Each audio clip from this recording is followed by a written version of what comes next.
تمام تعریفیں، ہر قسم کی بڑائی اور کبریائی ایک اللہ وحدہ لا شریک کے لیے ہے، جو خالق، مالک، رازق، معبود ہے، جس کے اچھے اچھے نام، پیاری پیاری بلند و بالا صفات ہیں، جس کی جتنی تعریف کی جائے وہ کم ہوگی، اس لیے کہ وہ رب العالمین ہے۔ سبحان اللہ و بحمدہ سبحان اللہ العظیم۔ اس کے بعد بے انتہا بے پناہ درود و سلام ہو امام الانبیاء محمد الرسول اللہ صلی اللہ علیہ وسلم کی ذات گرامی پر، بالخصوص جمعہ کے اس دن کہ آپ نے جمعہ کے دن اور رات کثرت سے درود پڑھنے کا حکم دیا ہے۔ اللہم صلی علی محمد وعلی آل محمد کما صلیت علی ابراہیم وعلی آل ابراہیم انک حمید مجید۔ اللہم بارک علی محمد وعلی آل محمد کما بارکت علی ابراہیم وعلی آل ابراہیم انک حمید مجید۔ اس حمد اور صلاۃ کے بعد ہم مکتب جالیات شرق جدہ، المکتب التعاونی للدعوت والارشاد وتوعیت الجالیات شرق جدہ، آپ تمام طلباء اور طالبات کا تہ دل سے آپ کے اس مکتب میں استقبال کرتے ہیں۔ اللہ تعالیٰ آپ کے یہاں آنے کو قبول فرمائے اور اس کا بہتر بدلہ اپنے پاس عطا فرمائے، آمین۔ آئیے ہم شروع کریں 13واں علمی دورہ، 13th علمی دورہ، جو حج کے مسائل پر مشتمل ہوگا انشاءاللہ۔ جیسا کہ آپ جانتے ہیں یا جو نہیں جانتے ہیں ان کو معلوم ہونا چاہیے، اس دعویٰ سینٹر کلو 14 یا کلو 13 ایسٹرن جدہ کے ذریعے یا اس کے تحت مختلف قسم کے علمی دورے کا مطلب ہوتا ہے شارٹ کورس، جو دین کے شریعت اسلامیہ کے مختلف موضوعات پر مشتمل ہوتا ہے، یہ چلتا رہتا ہے الحمدللہ۔ اب تک ہم نے اس دعویٰ سینٹر کے تحت 12 علمی دورے عقیدے اور فقہ کے مختلف موضوعات پر مشتمل کروا چکے ہیں۔ آج ایک نیا 13واں علمی دورہ حج کے مسائل پر شروع ہونے جا رہا ہے، اور یہ شارٹ کورس یا علمی دورہ 3 ہفتوں پر مشتمل ہوگا۔ آج اس کی ابتدا ہو رہی ہے، جیسا کہ اعلانات کے ذریعے آپ تک یہ خبر پہنچائی گئی ہے۔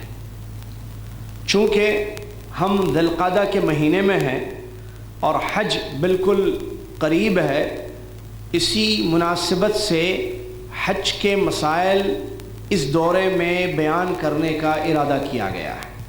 اللہ تعالیٰ سے دعا ہے کہ اللہ تعالیٰ ہمارے ان نیک ارادوں کو اور نیک اعمال کو قبول فرمائے اور ہماری مدد فرمائے، آمین۔ تو حج کے مسائل انشاءاللہ آج سے ہم پیش کریں گے، اور وقت ہمارا چونکہ آج پہلی کلاس تھی تو تھوڑی سی تاخیر سے یہ شروع ہو رہی ہے۔ آئندہ سے انشاءاللہ باقاعدہ 9:30 بجے کلاس شروع ہو جائے گی اور 11:15 بجے تک یہ کلاس چلے گی، آج بھی 11:15 بجے تک۔ اس طرح 3 جمعے انشاءاللہ ہم یہ کورس چلائیں گے اور پورا حج کتاب و سنت کی روشنی میں آپ کی خدمت میں پیش کریں گے، اور اس کا مذکرہ بھی انشاءاللہ آئندہ کلاس میں آپ کو دیا جائے گا، یا جو دور ہمیں دیکھ رہے ہیں یا سن رہے ہیں ان تک بھی انشاءاللہ مذکرہ جو نوٹس جس کو کہتے ہیں تو وہ آپ تک پہنچا دیا جائے گا انشاءاللہ۔ آپ سے گزارش ہے کہ توجہ کے ساتھ سنیں، کیونکہ علمی باتیں ہیں، بڑی باریک مسائل ہیں حج کے متعلق۔ آج 21 ذی القعدہ ہے، 1434 ہجری مطابق 27 سپٹمبر 2013 عیسوی۔ حج کے مسائل میں سب سے پہلے ہم بات کریں گے کہ ہم کیوں حج کے مسائل پڑھ رہے ہیں، یہ دورہ کس لیے قائم کیا گیا ہے۔ اس کی ایک وجہ تو میں نے بتا دی کہ چونکہ حج کا موسم چل رہا ہے، حج کے مہینوں میں ہم ہیں اور بہت سارے لوگ حج کا ارادہ کرتے ہیں، تو ان کو معلومات فراہم کی جائیں، اور اصل جو مقصد ہے وہ یہ ہے کہ علم ہمیں ملے، اس لیے کہ حج ایک عبادت ہے، اور کوئی بھی عبادت شروع کرنے سے پہلے اس عبادت کا علم حاصل کرنا ضروری ہے۔ ایک آدمی کلمہ پڑھے، اسلام میں داخل ہو، تو اب اس پر واجب ہوتا ہے طہارت اور نماز کے مسائل سیکھے، کیونکہ جیسے ہی وہ مسلمان ہوگا اس پر نمازیں فرض ہو جائیں گی۔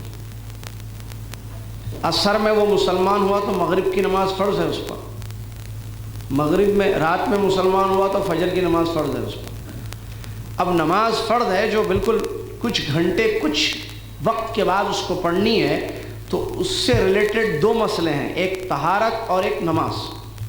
تو اس پر واجب ہو جاتا ہے کہ وہ طہارت یعنی وضو کیسے کرنا، طہارت کیسی لینی، ٹھیک ہے، یہ جو بیسک بنیادی جو اس کے لیے ضروری ہیں مسائل وہ سیکھ لے، معلوم کر لے، علم حاصل کر لے، اور اس کے بعد نماز کیسے پڑھنی چاہیے وہ شروع کر دے۔ اب ظاہر بات ہے کچھ گھنٹے میں پوری نماز شاید نہ سیکھ پائے، یا جیسے مثال کے طور پر مغرب کی نماز سے 1 گھنٹہ پہلے وہ یا کچھ منٹ پہلے اسلام قبول کرتا ہے، تو اب وہ مغرب کی نماز پوری تو نہیں سیکھ سکے گا، تو وہ جائے گا اور اس کو اتنا سکھایا جائے گا جتنی ضرورت ہے کہ بھائی بس قیام کرو، رکوع کرو، سجدے کرو، بس جیسے کر رہے ہیں لوگ ویسے کرو بس۔ اب کیا پڑھنا ہے نماز میں اس کو تو نہیں آتا ہے کچھ بھی، وہ بعد میں سیکھے گا وہ۔ تو علم حاصل کرنا عبادت شروع کرنے سے پہلے ضروری ہے، تو حج کرنے والوں کو چاہیے کہ وہ حج کرنے سے پہلے حج سیکھ لے، تاکہ معلوم ہو کہ کیسے حج کرنا چاہیے۔ بہت سارے لوگ حج کرنے کے لیے نکلتے ہیں، سارے انتظامات کر لیتے ہیں، ساری تفصیلات پوچھ لیتے ہیں، لیکن حج کا علم حاصل نہیں کرتے کہ حج کیسے کرنا چاہیے، کیا طریقہ کار ہونا چاہیے، کیا اس کے مسائل ہیں، احکام ہیں، یہ سیکھنے کی انہیں فکر نہیں ہوتی ہے۔ دورہ اس لیے رکھا گیا ہے کہ ہم علم حاصل کریں حج کے مسائل کا، اور علم حاصل کرنا یہ سب سے بڑی عبادت ہے، کیونکہ دیگر جتنی عبادتیں ہیں علم حاصل کرنے کے علاوہ وہ صحیح ہیں یا غلط ہیں بغیر علم کے نہیں معلوم ہوگا، جیسے نماز، روزہ، زکوٰۃ، قربانی، قرآن کی تلاوت یا صدقہ خیرات، یا کوئی بھی عبادت ہو، دعا کرنا، استغاثہ، استعاذہ، توکل علی اللہ، رجا، خوف وغیرہ وغیرہ، جتنی عبادتیں، نذر و نیاز یا نذر ماننا، ذبح کرنا وغیرہ، ساری عبادتیں جو کی جاتی ہیں صحیح ہیں یا غلط ہیں یہ بغیر علم کے نہیں معلوم ہوگا۔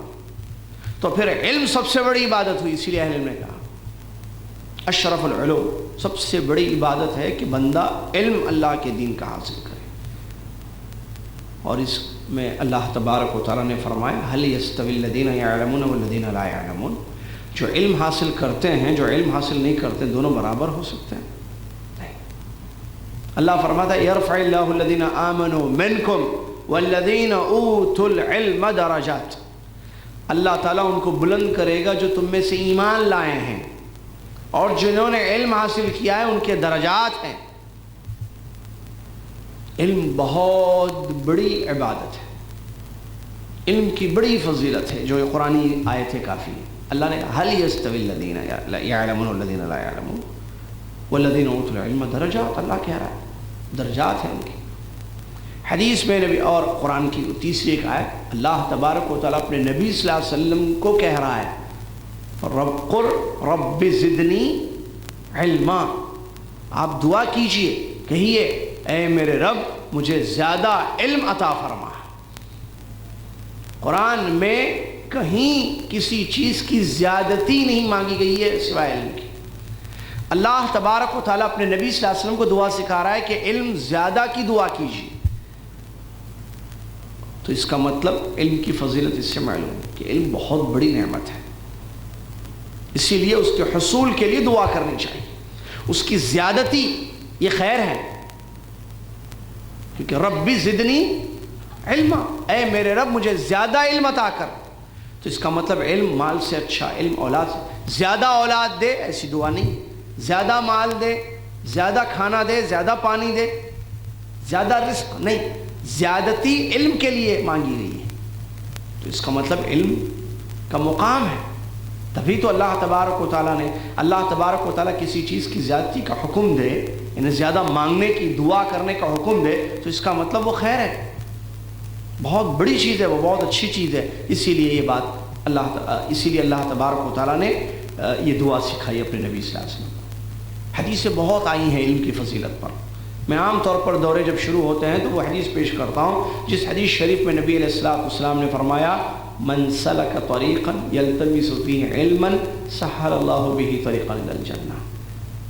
جو نکلتا ہے علم کے طلب کے لیے، علم کے حصول کے لیے، اللہ تعالیٰ جنت کا راستہ اس کے لیے آسان کر دیتا ہے.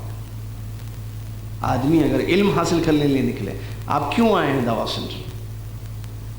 آپ اپنے گھروں سے نکلے، آج یہاں آئے، بیٹھے ہوئے ہیں، خواتین بیٹھی ہوئی ہیں، کیوں؟ اسی طرح آپ مسجد جاتے ہیں، مسجد میں جو دروس ہوتے ہیں، یا دعویٰ سینٹرز جاتے ہیں دروس حاصل، یا مدرسے جاتے ہیں، یا کسی عالم کے گھر جاتے ہیں، کیوں؟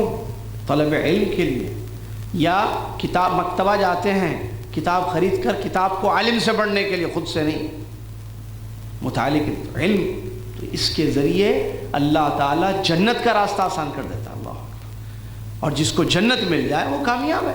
اللہ نے فرمایا فمن زحزح عن النار وادخل الجنت فقد فاز. جس کو جہنم سے دور کر دیا گیا اور جنت میں داخل کر دیا گیا، وہ کیا ہے؟ کامیاب ہے. اصلی کامیابی جنت کو پانا ہے. اور اس حدیث میں علم حاصل کرنے والوں کے لیے خوشخبری سنائی گئی ہے کہ جنت کی راہ ہموار کر دی جاتی. سہل لہ طریقا الی الجنہ، جنت کا راستہ اللہ پاک اس کے لیے آسان کر دیتا ہے. کیا ہم کو جنت چاہیے؟ جی ہاں. جنت کا راستہ آسان چاہیے؟ جی ہاں. تو پھر علم حاصل کیجیے، علم سے جنت کا راستہ آسان ہو. تو یہ بہت بڑی فضیلت ہے. اس کے علاوہ وہ حدیثیں جن حدیثوں میں نبی صلی اللہ علیہ وسلم، یہ صحیح حدیث ہے، اس کے علاوہ وہ صحیح حدیث ہیں جن صحیح احادیث میں نبی صلی اللہ علیہ وسلم نے خبر دی ہے ہمیں کہ علم حاصل کرنے والوں کے لیے فرشتے، سمندر کی مچھلیاں اور چیونٹیاں دعائیں خیر کرتی ہیں. خیر کی دعا مانگتے، اللہ ان پر رحم فرما. یہ جو حدیث میں آیا ہے تو یہ بھی فضیلت ہے. چونٹیاں دعا کر رہی ہیں ہمارے لیے، مچھلیاں دعا کر رہی ہیں، فرشتے دعا کر رہے ہیں.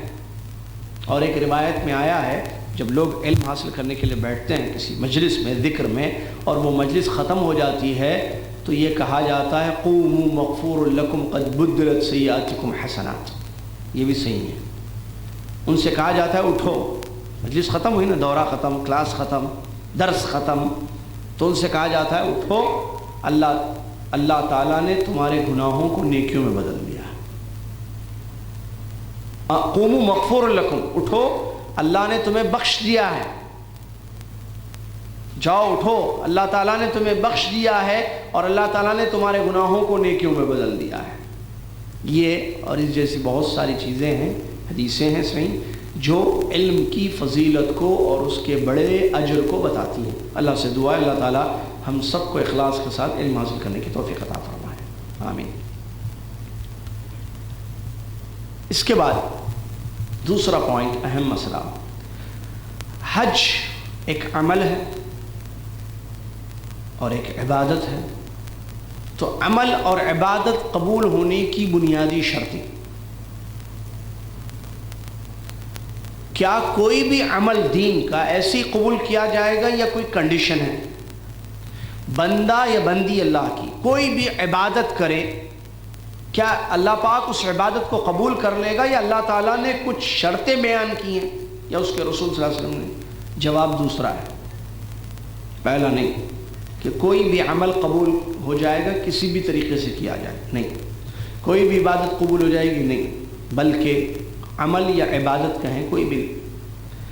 اس کو قبول کرنے کے لیے اللہ اور اس کے رسول صلی اللہ علیہ وسلم نے 2 شرطیں بنیادی طور پر بیان فرمائیں، جن کو علماء شروط قبول العبادہ کے نام سے موسوم کرتے ہیں۔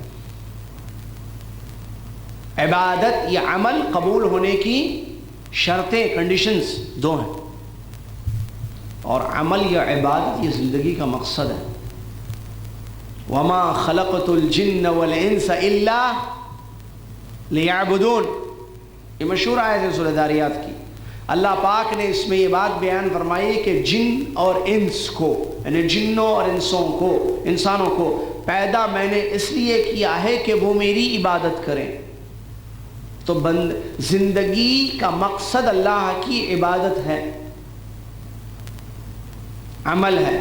پیسہ کمانا، شادی کرنا، گھر بنانا، کھانا پینا، خرید و فروخت کرنا، یہ ضروریات زندگی ہیں۔ It's a part of our life, لیکن وہ لائف کا مقصد نہیں ہے، وہ تو ایک پارٹ ہے۔ زندگی کے لیے، زندگی گزارنے کے لیے پیسہ چاہیے، کیونکہ پیسہ ہوگا تو کپڑا ہوگا، پیسہ ہوگا تو کھانا ہوگا، پیسہ ہوگا تو پانی ہوگا، چھت ہوگی، اور پیسہ کمانا ہے۔ لیکن پیسہ مقصد حیات نہیں ہے کہ آدمی زندگی میں اپنا ایم صرف یہ رکھ لے کہ مجھے مال بٹورنا ہے، پیسہ کمانا ہے، ادھر سے آئے ادھر سے آئے کیسے بھی آئے، بس اس میں نماز جا رہی ہے، ذکر ختم ہے، اللہ کی یاد ختم ہے، قرآن کی تلاوت ختم ہے، روزہ نہیں، عبادتیں نہیں، اللہ کی طرف توجہ نہیں، کچھ نہیں، کیونکہ اس نے مقصد اپنا دنیا بنا لیا ہے۔ یہ تو برباد ہو جائے گا۔ کہیں ایسا نہ ہو کہ یہ تعیس عبد الدینار، تعیس عبد الدرہم، تعیس عبد الخمیسہ، تعیس عبد الخمیلہ، ان اعطی رضی، تعیس وانتکس، ان اعطی رضی وان لم یعطى سخط والی جو مشہور حدیث ہے، اس حدیث میں نہ چلا جائے، جس میں نبی صلی اللہ علیہ وسلم نے عبد الدینار، عبد الدرہم، دینار کا بندہ، درہم کا بندہ، چادر کا بندہ، کمبل کے بندے والوں کے بارے میں بیان کیا ہے کہ یہ ہلاک ہوں گے، یہ برباد ہوں گے، نامراد ہوں گے۔ ان کو یہ چیزیں ملتی ہیں تو یہ خوش خوش رہتے ہیں، یعنی دینار، درہم، چادر، کمبل، یعنی دنیا۔ اگر یہ چیزیں نہیں ملتی ہیں تو ناراض رہتے ہیں۔ ان کی ناراضگی اور رضامندی، ان کا سب کچھ دینار اور درہم ہے۔ ایسے نہ ہو کہیں، اللہ تعالیٰ بچائے اس سے ہمیں۔ ہم عبداللہ عبدالرحمن بن کر زندگی گزاریں، اللہ کے بندے بن کر، اللہ کی عبادت کرتے ہوئے۔ تو زندگی کا مقصد ہے وہ۔ تو اب اس مقصد کو قبول کروانے کے لیے، اس مقصد میں پورے اترنے کے لیے ضروری ہے کہ وہ عمل کتاب و سنت کی روشنی میں ہو۔ اللہ اور اس کے رسول نے جو شرطیں بیان کی، جو 2 ہیں، میں کہہ رہا تھا، کیا ہے وہ 2 شرطیں جو عبادت کے قبول ہونے کے لیے ضروری ہیں؟ پہلی چیز ہے اخلاص، دوسری چیز ہے اتباع۔ اخلاص اور اتباع، مطلب اخلاص کا یہ کہ میں وہ عمل اس لیے کروں کہ میرا رب مجھ سے راضی ہو جائے۔ اخلاص کا تعلق نیت سے ہے، دل۔ اللہ کے نبی صلی اللہ علیہ وسلم نے فرمایا انما الاعمال بالنیات، اس حدیث بہت بڑی حدیث ہے، اخلاص کی دلیل ہے یہ حدیث، اور اخلاص عمل کے قبول ہونے کے لیے شرط ہے۔ اسی لیے امام بخاری رحمۃ اللہ علیہ نے اپنی صحیح، اپنی کتاب کی پہلی حدیث یہی لکھی ہے۔ بخاری کی پہلی حدیث کون سی ہے؟ انما الاعمال بالنیات وانما لکل امرئ ما نوى۔ اعمال کا دار و مدار نیتوں پر ہوتا ہے، اور آدمی نے جیسی نیت کی ویسے اس کو بدلہ ملتا ہے۔ بہت بڑا مسئلہ ہے یہ، اسی لیے اس کو پہلی حدیث، کتاب کی پہلی حدیث مقرر کی گئی۔ تو اس میں اخلاص ہے۔ اخلاص کیا ہے؟ کہ نیت یہ ہو کہ ہم حج اللہ کے واسطے کر رہے ہیں، ہم عمرہ اللہ کے لیے کر رہے ہیں، یہ میری عبادت جو میں کرنے جا رہا ہوں یہ میرے رب کے لیے خالص، مجھے رب کے پاس اجر چاہیے، احتساب، اس کو بولتے ہیں احتساب۔ جو رمضان میں بھی آپ نے سنا ہوگا، جس نے ایمان اور احتساب کے ساتھ روزے رکھے اس کے سارے گناہ معاف۔ تو ایمان تو معلوم ہے، ایمان کی تفسیر۔ احتساب کیا ہے؟ اللہ کے یہاں اجر کی امید رکھنا، اللہ کے یہاں اجر طلب کرنا۔ بندوں سے نہیں چاہیے اجر، بندوں کی تعریف نہیں، اللہ کے یہاں اجر مل جائے بس۔ اخلاص العبودیہ للہ، خالص اللہ کی عبادت کرنا۔ جیسے ہم دودھ پیتے ہیں خالص، قرآن میں اس کا ذکر ہے، لبنن خالصا، فریش ملک، جس میں نہ خون کی ملاوٹ ہوتی ہے نہ گوبر کی بدبو ہوتی ہے۔ اللہ تعالیٰ ہمیں جو دودھ نکال کر دیتا ہے چوپاؤں سے، یہ قرآن میں ذکر ہے، ہم تمہارے وَلَكُمْ فِي الْأَنْعَامِ لَعِبْرَةٌ، تمہارے لیے چوپاؤں میں عبرت ہے، بھینس گائے میں عبرت ہے۔ دیکھو اللہ کہہ رہا ہے کیسے ہم دودھ نکال کے دیتے ہیں خالص۔ اللہ نے قرآن میں فرمایا گوبر اور خون سے بچا کر، نہ گوبر کی بدبو ہوتی ہے دودھ میں، جو دودھ نکلتا ہے جانور سے، بھینس سے جو دودھ نکلتا ہے اس میں گوبر ہوتا ہے، خون ہوتا ہے۔ یہ قرآن کی آیت ہے، من بین دم خون اور گوبر کے درمیان سے، یعنی جسم میں بھینس اور گائے کے خون رہتا ہے یا نہیں رہتا ہے، اور گوبر بھی، لفظ ہے حدیث میں، فرق کیا ہے گوبر کو، ان دونوں کی ملاوٹ آپ دیکھتے ہیں دودھ میں، جو اللہ پاک ہمیں دودھ رزق دیتا ہے نکال کر، گائے یا بھینس یا اونٹنی سے نہیں ہوتا ہے، خالص۔ یہ لفظ قرآن میں لبنن خالصا، فریش ملک۔ لبن اصل عربی میں دودھ کو کہتے ہیں، لیکن بعد میں اس کا استعمال حلیب کا استعمال دودھ کے لیے ہو رہا ہے جو آج کل بھی ہے، اور لبن کا استعمال چھانچ یا کیا کہتے ہیں اس کے، لسی کے لیے ہوتا ہے۔ بہرحال تو اللہ تعالیٰ چاہتا ہے کہ ہم خالص اس کی عبادت کریں، ملاوٹ نہیں، اور یہ شرط ہے عبادت کے قبول ہونے کے لیے بنیادی طور پر، اور یہ توحید ہے۔ کیا ہے یہ؟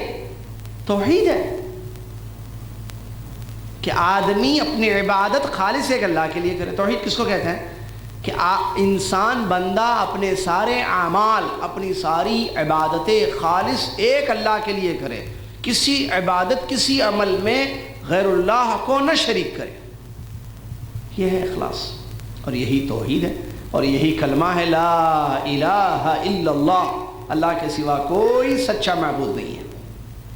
اب آپ اور ہم حج کرنے کا ارادہ رکھتے ہیں تو بنیادی طور پر اس بات کو ذہن میں رکھیں کہ ہمارے حج میں توحید ہونا ضروری ہے، کہ ہمارا حج خالص للہ ہو، لوجہ اللہ ہو، کیونکہ یہ عبادت ہے حج، اور بغیر اخلاص کے یہ حج قبول نہیں ہوگا۔ وما امروا، اخلاص کی دلیل ہے قرآن میں، قرآن اور حدیث سے ایک ایک آیت ہم قرآن کی ایک آیت، حدیث ایک حدیث لیتے ہیں دلیل کے طور پر، ٹھیک ہے۔ اللہ تبارک و تعالیٰ نے قرآن میں فرمایا وما امروا الا ليعبدوا الله مخلصین لہ الدین، لوگوں کو اس بات کا حکم دیا گیا ہے کہ وہ اللہ کی عبادت کریں دین کو اس کے لیے خالص کرتے ہوئے۔ یہ دلیل ہے اخلاص کی کہ عبادت کے لیے شرط مخلصین۔ مخلص کس کو کہتے ہیں؟ جو اپنی عبادت کو صرف اللہ کے لیے کرے، غیر اللہ کو شریک نہ کرے، اس میں نہ شرک اکبر ہو نہ شرک اصغر ہو، نہ شرک جلی ہو نہ شرک خفی ہو، یہ ہے اخلاص۔ حدیث میں اس کی دلیل ہے، نبی علیہ السلام فرماتے ہیں کہ حدیث قدسی اللہ تعالیٰ نے فرمایا انا اغنى الشركاء عن الشرك من عمل عملا اشرك فيه معي غيري تركته وشركه، میں شریک کرنے والوں سے بے نیاز ہوں، اللہ کہتا ہے، غنی ہے اللہ۔ جو بندہ عمل کرے اور اس میں، اللہ کہتا ہے جو بندہ کوئی عمل کرے اور اس میں میرے ساتھ کسی کو ملاتا ہے، میں اس کو اس کے عمل دونوں کو چھوڑ دیتا ہوں۔ یہ وعید ہے۔ تو اس سے معلوم ہوا کہ ملاوٹ اگر ہو تو پھر وہ عمل اللہ تعالیٰ چھوڑ دیتا ہے، قبول نہیں کرتا ہے، رد کر دیتا ہے اس کو۔ تو اخلاص ضروری ہے عمل کے قبول ہونے کے لیے، ٹھیک ہے۔ پیارے نبی صلی اللہ علیہ وسلم کا حج ہم پڑھائیں گے آپ کو لاسٹ کلاس میں انشاءاللہ، سنائیں گے پورا، جو جابر رضی اللہ عنہ کی حدیث ہے، ٹھیک ہے۔ جابر رضی اللہ تعالیٰ عنہ کی حدیث حجۃ النبی صلی اللہ علیہ وسلم، اس حدیث میں انہوں نے پورا حج نقل کیا ہے نبی صلی اللہ علیہ وسلم کا، شروع سے آخر تک۔ ایسا لگتا ہے جیسے ہم دیکھ رہے ہیں حج کو، بڑی پیاری حدیث ہے وہ حدیث جابر، جو لاسٹ کلاس جو آئندہ کے بعد والی تھرڈ جو لاسٹ کلاس ہے اس میں ہم سنائیں گے اس حدیث کو پوری شروع سے آخر تک۔ اس سے بڑے مسائل استنباط کیے گئے جو یہ کلاسوں میں آپ کو بیان کیے جا رہے ہیں۔ تو اس حدیث میں ایک لفظ ہے، ابھی میں آج کہہ رہا ہوں، آپ کو آخری کلاس میں یاد آئے گا انشاءاللہ، جب ہم بتائیں یاد دلائیں گے انشاءاللہ۔ نبی صلی اللہ علیہ وسلم نے جب لبیک پڑھا تو جابر رضی اللہ عنہ جو حدیث ہے، لبا بالتوحید، توحید کا تلبیہ پڑھا نبی صلی اللہ علیہ وسلم نے۔ کیا کہتے ہیں؟ توحید کا لبیک پڑھا، کیونکہ حج توحید ہے۔ دیکھیے تو کیسے تعبیر کر رہے ہیں حضرت جابر بن عبداللہ انصاری رضی اللہ عنہ، لبا بالتوحید، توحید کا کلمہ، توحید کا لبیک پڑھا آپ نے۔ حج توحید ہے، پورا پورا حج توحید ہے، شروع سے آخر تک۔ تو بندہ حج کرے اور خالص نیت نہ ہو اس کی، شرک کے ساتھ کرے، نعوذ باللہ، یہ دعائیں کرے، غیر اللہ کو پکارے عرفات میں، یہ کیسے ہو سکتا ہے؟ حج تو توحید سکھاتا ہے، سب سے بڑا درس حج میں ہے توحید کا، اور حج بغیر توحید کے یہ کیسے ہو سکتا ہے؟ شرکیہ نعوذ باللہ من ذالک، ہرگز نہیں۔ آپ دیکھیے آدمی احرام باندھتا ہے تو کیا پڑھتا ہے؟ کیا پڑھنا ہے اس کو؟ لبیک۔ لبیک میں کیا ہے؟ پورا توحید ہے۔ سنیے، لبیک اللہم لبیک، لبیک لا شریک لک، لبیک اللہم لبیک، لبیک لا شریک لک لبیک، ان الحمد والنعمت لک والملک لا شریک لک۔ توحید تو ہے پوری۔ لبیک اے اللہ میں حاضر ہوں، یعنی اللہ نے بلایا ہے حج کرنے کے لیے، اللہ نے فرض کیا، میں حج کرنے آیا ہوں۔ پھر یہ بتاتا ہے کہ لبیک لا شریک لک، تیرا کوئی شریک نہیں۔ آگے دیکھیے، تعریف تیری، بادشاہت تیری، نعمتیں تیرے لیے ہیں، تیری طرف سے نعمتیں، تیرا کوئی شریک نہیں۔ یہ پڑھتا رہتا ہے، کب تک پڑھتا رہتا ہے؟ مکہ پہنچنے تک۔ پھر حج میں کب تک پڑھتا ہے؟ جمرات کو کنکریاں مارنے تک۔ اس کے بعد کیا ہوتا ہے؟ ایک طائرانہ نظر ڈالتے ہیں حج پر، توحید دیکھیے۔ مکہ آتا ہے، اچھا اس نے سلے ہوئے کپڑے اتارے، کس کے لیے؟ اللہ کے لیے، ٹھیک ہے۔ اپنے آپ کو حج کے احرام کی منع کردہ چیزوں سے روکتا ہے، کس کے لیے؟ اللہ کے لیے، ٹھیک ہے۔ آتا ہے، طواف کرتا ہے، طواف، پھر طواف میں دعائیں کرتا ہے، طواف ختم ہوتا ہے، 2 رکعت مقام ابراہیم پر نماز پڑھتا ہے، سجدہ کرتا ہے اللہ کو، صحیح کرتا ہے، کس کے لیے؟ اللہ کے لیے۔ اس کے بعد یہ تو عمرہ ہوگا، بال نکالتا ہے اللہ کے لیے، عمرہ تمتع۔ حج میں دیکھیے، مینا جا رہا ہے، مینا میں نماز پڑھ رہا ہے، کس کے لیے؟ مینا میں دعا کر رہا ہے، کس سے مانگ رہا ہے؟ اللہ سے۔ پھر عرفات پہنچتا ہے، عرفات میں خوب دعائیں کرتا ہے، آگے آ رہی ہیں ساری تفصیلات اس کی، کس سے دعائیں کرتا ہے، کس سے مانگ رہا ہے؟ گریوزاری کس کے لیے ہے؟ عاجزی اور انکساری کس کے لیے ہے؟ روتا ہے کس کے لیے؟ ہاتھ کس کے سامنے اٹھاتا ہے؟ کون؟ اللہ رب العالمین۔ یہی تو توحید ہے کہ بندہ عبادت۔ پھر اس کے بعد مزدلفہ آتا ہے، مغرب سورج غروب ہو جائے پھر بھی نماز نہیں پڑھتا ہے، مزدلفہ آتا ہے، مزدلفہ میں نماز پڑھتا ہے۔ مزدلفہ میں نماز کس کے لیے پڑھ رہا ہے؟ سجدہ کس پر؟ قبر پر کر رہا ہے یا اللہ کے لیے سجدہ کر رہا ہے؟ اللہ اکبر۔ پھر سو جاتا ہے، پھر اٹھتا ہے، پھر کنکری مارتا ہے اللہ کا نام لے کر، اللہ اکبر اللہ اکبر، توحید۔ کنکری مار رہا ہے، اس سے پہلے مشعر حرام میں اس نے دعا کی ہے اللہ سے مزدلفہ میں، پھر کنکریاں اس نے ماری، قربانی جانور ذبح کرتا ہے یا ذبح کرنے کے لیے کسی کو دیتا ہے، اللہ کے لیے ذبح ہوتا ہے یہ سارا جانور۔ ذبح کس کے؟ بکرے ذبح ہو رہے ہیں اللہ کے نام پر، اللہ کے لیے، اللہ کے حکم پر عمل کرتے ہیں۔ اس کے بعد اپنے بال کو نکالتا ہے اللہ کے لیے، اس کے بعد جاتا ہے طواف کرتا ہے، کپڑے پہن کر اپنے احرام کھول دیتا ہے، اپنے کپڑے پہن کر جا کر طواف کرتا ہے۔ طواف 7 چکر، کس کا طواف کر رہا ہے؟ قبر کا یا اللہ کے گھر کا؟ اللہ کے گھر کا۔ یہ توحید ہے۔ وہاں بھی دعائیں، پھر صحیح کرتا ہے اگر متمتع ہو یا مفرد اور قارن جس نے شروع میں صحیح نہیں کی ہے، بہرحال تفصیل۔ یہ کس کے لیے؟ اس کے بعد بھی پھر کنکریاں، دعائیں، نمازیں، پھر آخری میں جاتے جاتے بھی طواف وداع کر کے باہر والا جو مکہ سے ہے وہ جا رہا ہے، چاہے وہ جدہ والا ہو یا دنیا کے کسی بھی علاقے سے آنے والا ہو، آخری میں بھی طواف کر کے جاتا ہے۔ یہ پورا کیا ہے میرے بھائی؟ توحید ہے، عبادتیں ہیں۔ تو حج کے قبول ہونے کے لیے، عبادت کے قبول ہونے کے لیے پہلی شرط یہ ہے کہ عبادت خالص اللہ کے لیے کی جائے۔ دوسری شرط حج کے قبول ہونے کے لیے یہ ہے کہ حج ہمارا سنت کے مطابق ہونا چاہیے، رسول اللہ صلی اللہ علیہ وسلم کی اتباع اس میں ضروری ہے۔ اللہ نے فرمایا لقد کان لکم فی رسول اللہ اسوۃ حسنہ ما آتاکم الرسول فخذوه وما نهاکم عنہ فانتہوا اتبعوا ما انزل الیکم من ربکم ولا تتبعوا من دونہ اولیاء قلیلا ما تذکرون۔ یہ ساری آیتیں اطاعت اور اتباع کی دلیل ہیں۔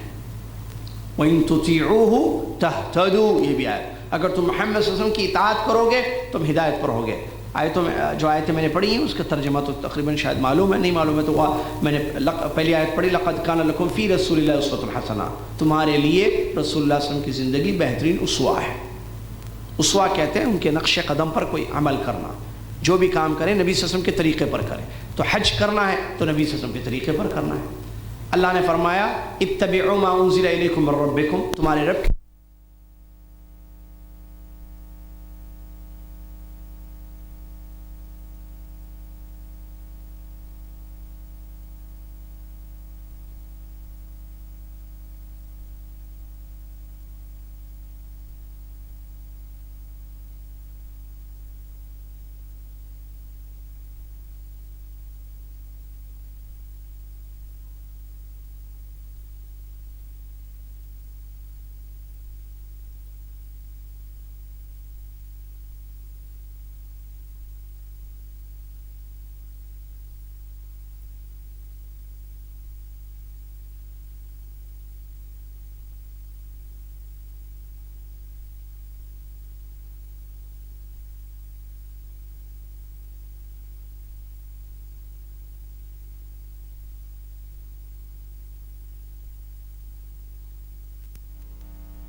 بعد میں تم سے ملاقات نہ کر پاؤں۔ نبی صلی اللہ علیہ وسلم کی یہ حدیث خذوا،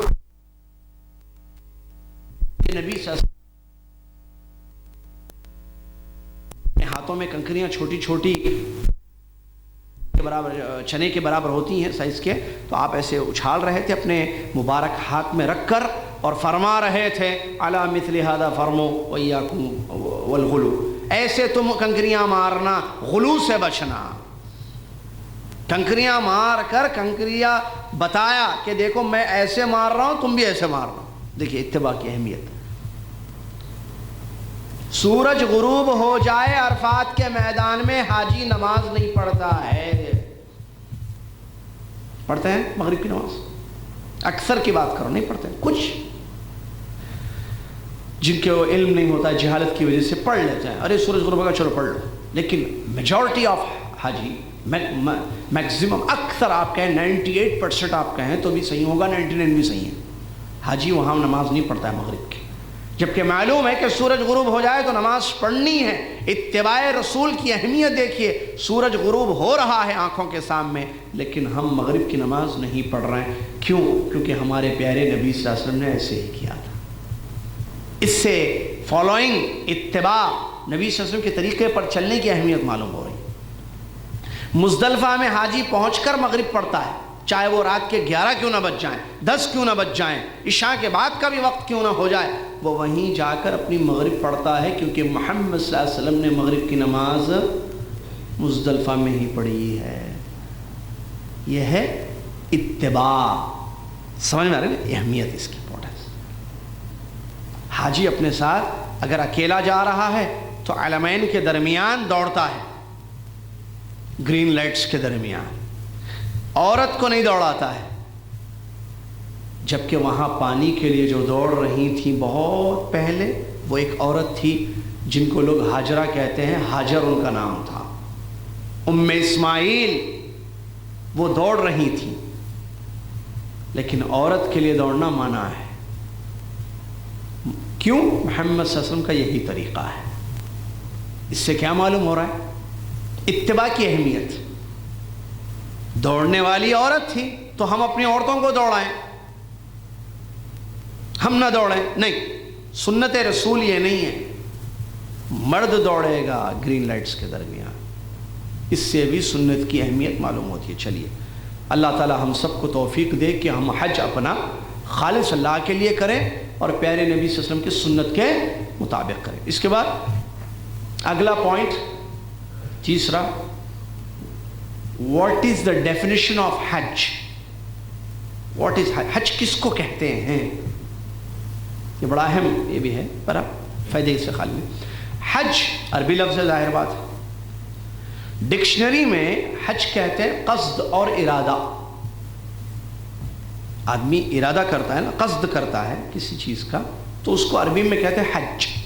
کوئی بھی چیز کا قصد کریں حج، اٹ از کالڈ حج، ایک ڈکشنری کا معنی ہوتا ہے۔ لیکن شریعت اسلامیہ میں قرآن و حدیث میں جو لفظ حج آیا ہے، کسی بھی کام کے ارادے کو حج نہیں کہتے ہیں، کسی بھی کام کے قصد کو حج نہیں کہتے ہیں۔ جیسے لفظ صلاۃ ہے نا، صلاۃ عربی میں کئی میننگ میں آیا ہے۔ صلاۃ کا معنی ایک جیسے کئی میننگ ہے صلاۃ کے، اس میں ایک معنی ہے رحمت۔ تو اب اللہ تعالیٰ نے جو فرمایا اقیموا الصلاۃ، تو ہم کیا رحم کریں لوگوں پر؟ یہ معنی ہے وہاں ڈکشنری میں، ایک معنی ہے رحم، اللہ رحم کرتا ہے، یصلی علیکم، ٹھیک ہے، اللہ تعالیٰ تم پر رحم کرتا ہے، ایک معنی اس کا ہے۔ صلاۃ کا معنی تسلی، صلاۃ کا معنی رحمت، صلاۃ کا معنی دعا، صلاۃ کا معنی دعا۔ ہم جو کہتے ہیں اللہم صلی علی محمد، کیا معنی اس کا؟ درود شریف میں ہم پڑھتے ہیں نا، اور لوگ کہتے ہیں اللہ بھی درود پڑھتا ہے۔ اللہ کہاں درود پڑھتا ہے؟ ان اللہ و ملائکتہ یصلون علی النبی کا معنی کرتے ہیں اللہ بھی درود بھیجتا ہے نبی پر، اور فرشتے بھی درود بھیجتے ہیں۔ دیکھو ہمارا نبی کتنے بڑے ہیں، اللہ بھی درود بھیجتا ہے۔ ارے اللہ درود بھیجتا ہے، یہ معنی تو نہیں ہے اس کا۔ اللہ ذکر خیر کرتا ہے، اللہ ان کی تعریف کرتا ہے فرشتوں کے پاس، یہ معنی ہے جو حافظ ابن کثیر رحمۃ اللہ نے بیان فرمایا۔ ٹھیک ہے، صلاۃ اللہ الگ ہے، صلاۃ الملائکہ الگ ہے، صلاۃ العبد الگ ہے، نسبت جیسی ہوگی ویسا معنی ہے اس کا۔ تو ہم جو یہ کہتے ہیں درود پڑھتے ہیں، درود شریف اللہم صلی علی محمد، پورا درود نہیں صرف بتا، تو اس کا کیا معنی ہے؟ کبھی معنی دیکھیں آپ، اے اللہ، اللہم اے اللہ، صلی علی محمد، علی یعنی پر، علی محمد محمد پر، صلی کا کیا معنی ہے یہاں؟ اے اللہ محمد پر، محمد صلی اللہ علیہ وسلم پر رحم فرما۔ یہاں رحمت کے معنی میں، یہاں وہ نماز نہیں جو ہم نماز پڑھتے ہیں صلاۃ، جس کے معنی میں اقیموا الصلاۃ، تو ڈکشنری کا ایک میننگ ہوتا ہے، اور شریعت میں جو آتے ہیں تو اس کے حساب سے میننگ ہوتا ہے۔ اللہم صلی علی میں صلاۃ کا الگ معنی ہے، اقیموا الصلاۃ میں صلاۃ کا الگ معنی ہے، اور دونوں معنی ڈکشنری میں آئے ہیں۔ سمجھ رہے ہیں؟ ہم الٹا یہ نہیں کہیں گے اقیموا الصلاۃ کا مطلب جو ہے یہ جو ہم نمازیں پڑھتے ہیں، یہ نماز نہیں پڑھیں گے ہم صرف ایک دوسرے پر رحم کریں گے یا دعائیں کریں گے ایک دوسرے کو، نہیں، یہ مطلب نہیں ہے۔ تو حج کو میں ویسے کہہ رہا تھا، حج کا معنی ہے شریعت میں، اس میں ڈکشنری میں قصد اور ارادہ کرنا۔ شریعت اسلامیہ میں حج کس کو کہتے ہیں؟ علماء کرام نے اس کی تعریف بیان کی ہے، مخصوص ایام میں مخصوص کاموں کا ارادہ کرنا، مخصوص طریقے پر اللہ کی عبادت کرتے ہوئے، مخصوص مقامات کا، آگے پیچھے کریں چلے گا، مخصوص مقامات کا ارادہ کرنا، مخصوص کام کرنے کے لیے مخصوص طریقے پر اللہ کی عبادت اور بندگی کرتے ہوئے، یعنی کسی بھی چیز کا ارادہ کرنا نہیں، مخصوص مقامات کا ارادہ کرنا جو کہ مکہ، مینا، مزدلفہ اور عرفات ہے۔ مخصوص وقت کیا کہیں، مخصوص کاموں کا، مخصوص مقامات، یہ ہے مخصوص کام ہیں جو رمی ہے، طواف ہے، سعی ہے، قیام ہے، مبیت ہے، ٹھیک ہے، وقوف عرفات ہے وغیرہ۔ مخصوص طریقہ جو کہ رسول اللہ علیہ وسلم کا طریقہ ہے، اللہ کی عبادت اور بندگی کرتے ہوئے، یہ اللہ کے لیے، یہ عبادت کے طور پر ہم قصد کر رہے ہیں ان مقامات پر جا کر وہ خاص کام خاص طریقے سے کرنے کے لیے، مخصوص کہیں یہ خاص، اس کو بولتے ہیں حج۔ ٹھیک ہے، چلیے اس کے بعد حج کے ایام کیا ہیں؟ مختصر، حج کوئی بھی مہینے میں جا کر انسان کر لے تو حج نہیں ہوتا، اس کے لیے خاص پیریڈ ہے، خاص وقت ہے۔ اللہ تعالیٰ نے قرآن میں فرمایا ہے الحج اشہر معلومات، حج کے معلوم مہینے ہیں، اور وہ ہے شوال، ذی القعدہ اور ذی الحجہ کے ابتدائی دن، 10 دن، یہ ہے حج کے ایام۔ تو اس کا مطلب اگر جیسے مثال تمتع والا ہے تو کوئی شوال، پہلی شوال کو عید کے دن اس نے حج کیا ہے، عمرہ کیا عید کے دن، تو اس کا عمرہ حج کے مہینوں میں ہوا ہے، تو وہ اس سال حج تمتع کر سکتا ہے، مثال سمجھنے کے۔ اگر کسی نے 29ویں رات میں کیا ہے، رمضان میں کسی نے عمرہ کیا تو وہ حج کا عمرہ نہیں ہوگا، سمجھ رہے ہیں؟ اس کو کہتے ہیں اشہر حج۔ اشہر حج شوال، ذی القعدہ، ذی الحجہ کے 10 دن، یہ ہے اشہر حج۔ چلیے حج کی فضیلت، حج کی بڑی فضیلت ہے ماشاءاللہ، الحمدللہ حدیثوں میں بڑی فضیلت آئی ہے۔ اللہ کے نبی صلی اللہ علیہ وسلم نے فرمایا، ایک چھوٹی حدیث کا ایک ٹکڑا ہے جو بڑا مشہور بھی ہے اور بہت بڑی فضیلت ہے اس میں، والحج المبرور لیس له جزاء الا الجنہ، حج مبرور کا بدلہ اللہ تعالیٰ کے یہاں جنت ہی کی شکل میں ملتا ہے، مطلب اس کا کوئی اور بدلہ نہیں، اس کا بہت بڑا بدلہ ہے، اور وہ بہت بڑا بدلہ ہے کہ جنت آپ کو دی جاتی ہے۔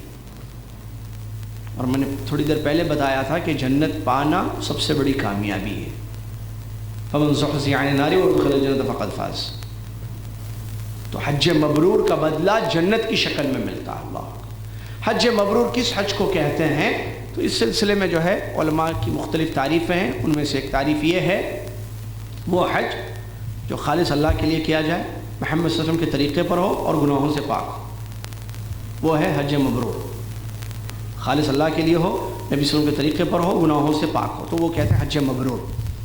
اور بھی تعریفیں، مبرور بر سے نکلا ہے، پھر بر لیس البر کہ قرآن میں جو اللہ نے فرمایا کہ بر ولکن البر من آمن باللہ والیوم الآخر، کہ اصل بر یہ ہے کہ انسان ایمان لائے، تو وہی ایمان کے ساتھ صحیح ایمان جو اخلاص ہے، توحید میں آتی ہے وہ چیز جو ہم نے کہا کہ مبرور حج کا مطلب خالص حج اللہ کے لیے کیا جائے، محمد صلی اللہ علیہ وسلم کے طریقے پر ہو اور گناہوں سے پاک ہو، تو اس کا بدلہ جنت کی شکل میں ملتا ہے۔ دوسری بڑی مشہور حدیث، نبی صلی اللہ علیہ وسلم نے فرمایا من حج فلم يرفث ولم يفسق رجع من ذنوبه كيوم ولدته امه، جو حج کرتا ہے اور احرام کی پابندیوں کا خیال کرتا ہے حج میں، اور اپنے حج کو گناہوں سے بچاتا ہے، وہ ایسے لوٹے گا حج سے جیسے کہ اس کی ماں نے آج ہی اس کو جنم دیا ہے۔ اللہ، مغفرت الذنوب ہے، پورے گناہ ختم۔ اصل معنی جو ہے، ہم نے ایسی مفہوم بیان کیا ہے حدیث کا، حدیث میں 2 شرطیں ہیں، من حج فلم یرفث ولم یفسق، جو حج کرتا ہے اور رفث نہیں کرتا ہے، فسق نہیں کرتا ہے۔ رفث کہتے ہیں ہم بستری کو، یا ہم بستری پر ابھارنے والا کوئی کام جو کہ احرام کی منع کردہ چیزیں ہیں، احرام سے پہلے، احرام کے بعد تو جائز ہے وہ، حتیٰ کہ مینا میں بھی احرام کے بعد مینا میں ہم بستری کر سکتا ہے انسان، میں بتا رہا ہوں جائز ہے، مسئلہ بتا رہے ہیں بس، ٹھیک ہے۔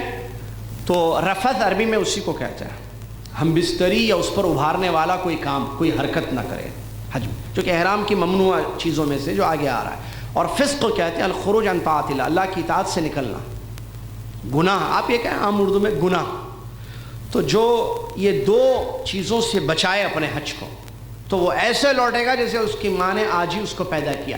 کیا مطلب؟ یہ لفظ مشہور ہے، آج ہی اس کی ماں نے اس کو پیدا کیا، کیا مطلب؟ جو بچہ آج پیدا ہو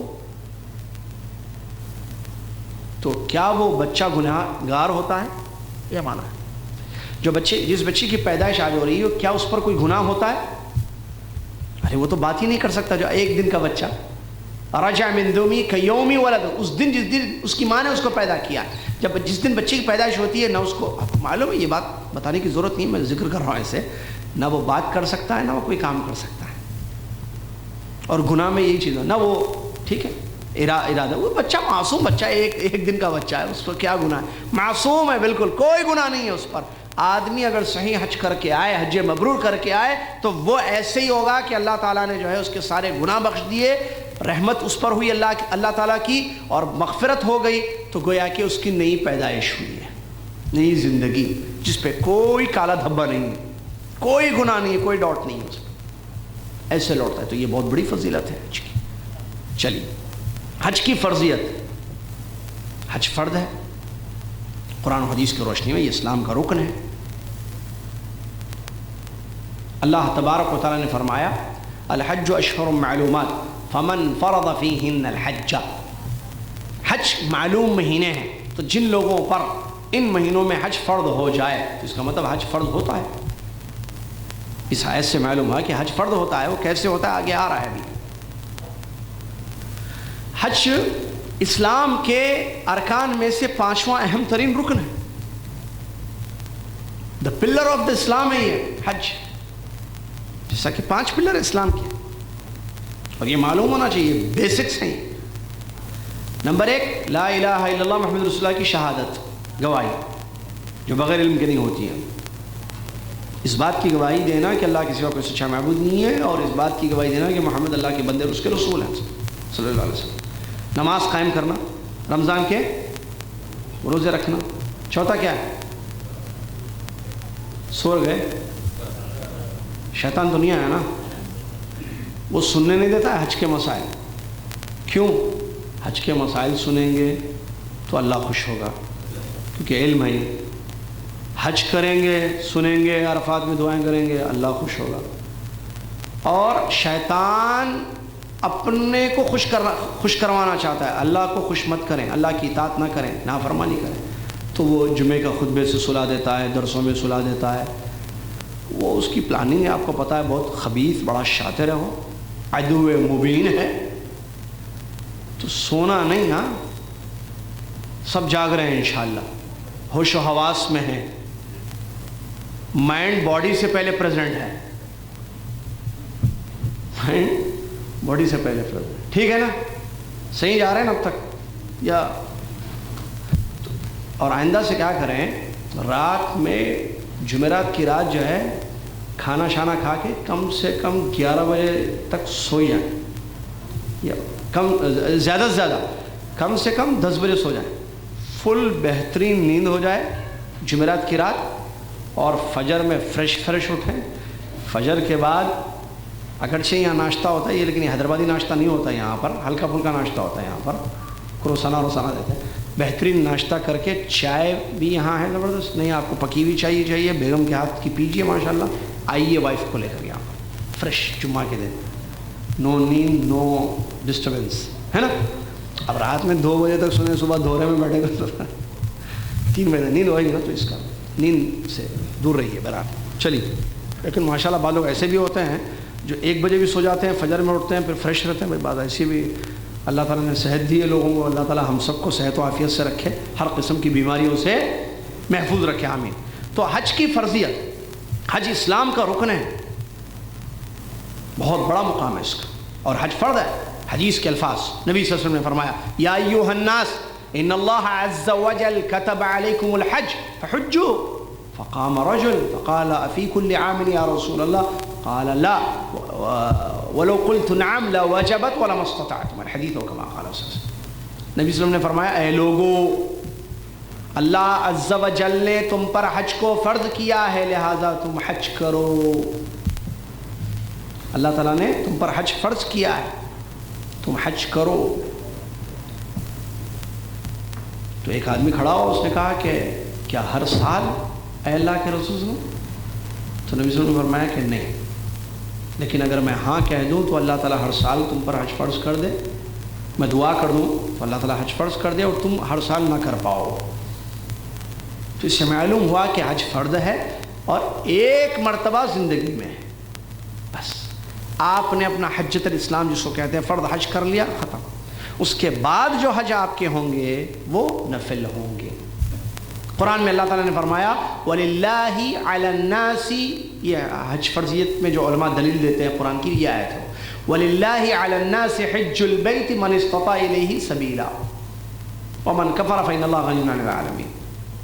اللہ کے لیے لوگوں پر حج کرنا ضروری ہے جو لوگ استطاعت رکھتے ہوں، اور جو انکار کرتے ہیں بے شک اللہ تعالیٰ سارے جہانوں سے بے نیاز ہے.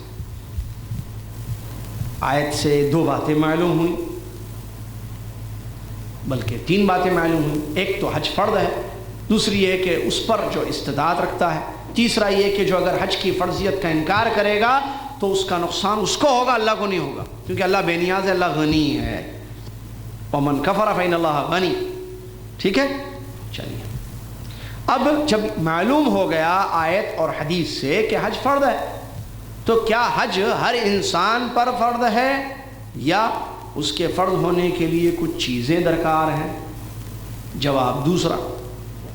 پہلا نہیں کہ حج ہر انسان پر فرض نہیں ہے، ہر مسلمان پر، بس بلکہ اس کو کرنے کے لیے، اس کی فرضیت کے لیے کچھ چیزیں چاہیے. کیا ہیں وہ چیزیں بتا دیجئے.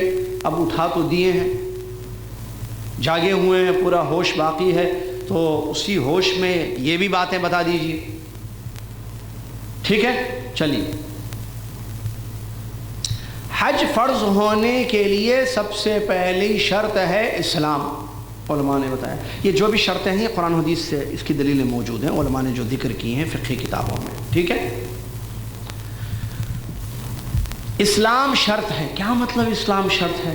What do you mean by اسلام شرط ہے؟ مطلب کافر پر حج فرض نہیں ہے. کافر پر حج فرض نہیں. کیا اس پہ جو اصل فرض چیز ہے وہ لا الہ الا اللہ محمد رسول اللہ ہے، وہی نہیں کرتا ہے تو حج کیسے فرض ہوگی؟ کافر حج کرے گا تو اس کا حج صحیح نہیں ہوگا. کافر پر حج فرض نہیں ہے. اس پر جو فرض ہے پہلی چیز وہ ہے اللہ کی وحدانیت کا اقرار، محمد صلی اللہ علیہ وسلم کی رسالت کا اقرار. معاذ، اس کی دلیل ہے، معاذ بن جبل رضی اللہ عنہ کو نبی صلی اللہ علیہ وسلم نے داعی اور مبلغ بنا کر یمن بھیجا تھا. مشہور حدیث ہے. اور فرمایا تھا حدیث میں، یا معاذ انك تأتي قوما من اهل الكتاب فليكن اول ما تدعوهم اليه شهادة لا اله الا الله وان محمد رسول الله فانهم اقروا بذلك فاعلمهم ان الله قد افترض عليهم 5 صلوات في اليوم والليلة. اس کو سنی حدیث کو. نبی صلی اللہ علیہ وسلم نے حضرت معاذ بن جبل رضی اللہ عنہ کو جب بھیجا تھا یمن تو کہا تھا کہ اے معاذ تم وہاں اہل کتاب کے پاس جاؤ گے. اسی سے علماء نے کہا کہ دعوت بغیر علم کے نہیں ہونا چاہیے، کیونکہ نبی صلی اللہ علیہ وسلم یہاں علم دے رہے ہیں کہ وہ اہل کتاب ہیں جن کے سامنے تمہیں دعوت پیش کر رہی ہے توحید کی.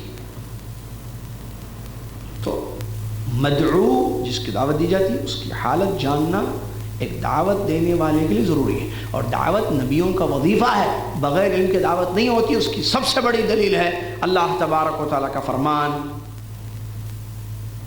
ادعو الی اللہ علی بصیرۃ انا ومن اتبعنی ہذہ سبیلی ادعو الی اللہ. یہ آیت سب سے بڑی دلیل ہے. یہ میرا راستہ ہے، میں اللہ کی طرف دعوت دے رہا ہوں، علی بصیرہ، علم کی بیس پر، بصیرت کے ساتھ.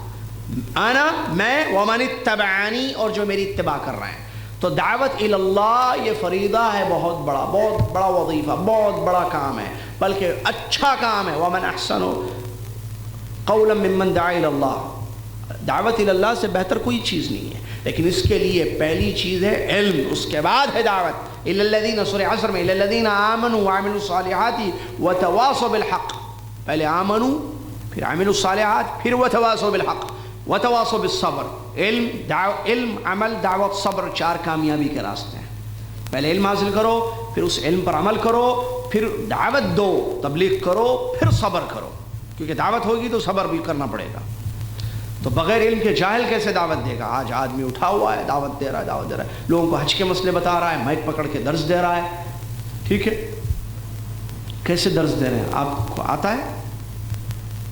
ویڈیوز، آڈیوز بھیج رہا ہے، علم ہے نہیں ہے تو کیوں کر رہے؟ کس نے کہا ہے آڈیو بھیجنے کے لیے؟ کس نے کہا ویڈیو بھیجنے کے لیے؟ ایس ایم ایس بھیج رہا ہے، لوگوں کو دعوت دے رہا ہے. آپ کے پاس علم ہے نہیں ہے؟ جو علم ہے وہ بتائیے. آپ کے پاس کون سا ہاتھ استعمال کرنا کھانے پینے کے لیے معلوم ہے؟ معلوم ہے تو وہ بتا دیجئے. حج کے مسائل معلوم ہے؟ علم حاصل کیا ہے اس کا؟ نہیں کیا ہے، مت بولیے. پھر جو معلوم ہے وہ بولیے. بلغوا عنی ولو آیا. بعض لوگ دلیل پیش کرتے، کہتے ہیں اللہ کے نبی نے کہا کہ بلغوا عنی ولو آیا. ارے بھائی یہ بغیر علم کے کیسے سمجھ گئے آپ؟ صحابہ کو آپ نے فرمایا بلغوا عنی ولو آیا، کہ میری طرف سے ایک آیت بھی جانتے ہو تو پہنچا دو. تو وہ لوگ کیا علم حاصل کیے آیت کا پھر پہنچائے یا بغیر علم کے پہنچائے؟ آج فیلڈ ورک یا جو بھی میدان میں جو کام ہو رہا ہے آج، چاہے وہ انڈیویجول ہو یا اجتماعی طور پر ہو، بغیر علم کے دعوت دعوت دعوت، ہر آدمی دعوت کا جذبہ لے کر اٹھا ہوا ہے. ویری گڈ، جذبوں کی قدر ہے انشاءاللہ، لیکن بغیر علم کے نہیں بردر. ڈاکٹر صاحب دعوت کا کام کرنا چاہتے ہیں، انجینئر صاحب ڈاکٹر کا کام کرنا چاہتے ہیں، دعوت کا کام کرنا چاہتے ہیں. آئی ٹی مینیجر کہہ رہا ہے میں بھی تبلیغ کروں گا، میں بھی دعوت دوں گا.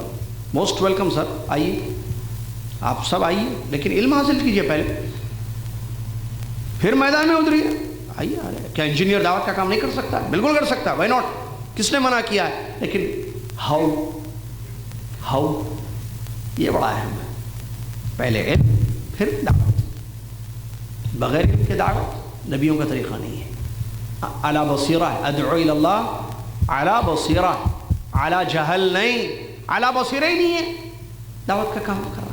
تو معاذ بن جبل رضی اللہ عنہ کی حدیث بھی دلیل ہے. انکا تھا بتا، ہم اس میں حج کی فرضیت میں پہلی شرط کیا ہے کہ آدمی مسلمان ہو، کیونکہ نبی صلی اللہ علیہ وسلم نے حضرت معاذ بن جبل رضی اللہ عنہ سے کہا تھا کہ تم جس قوم کے پاس جا رہے ہو وہ اہل کتاب ہے، تو تم سب سے پہلے ان کو دعوت دینا لا الہ الا اللہ محمد رسول اللہ کی.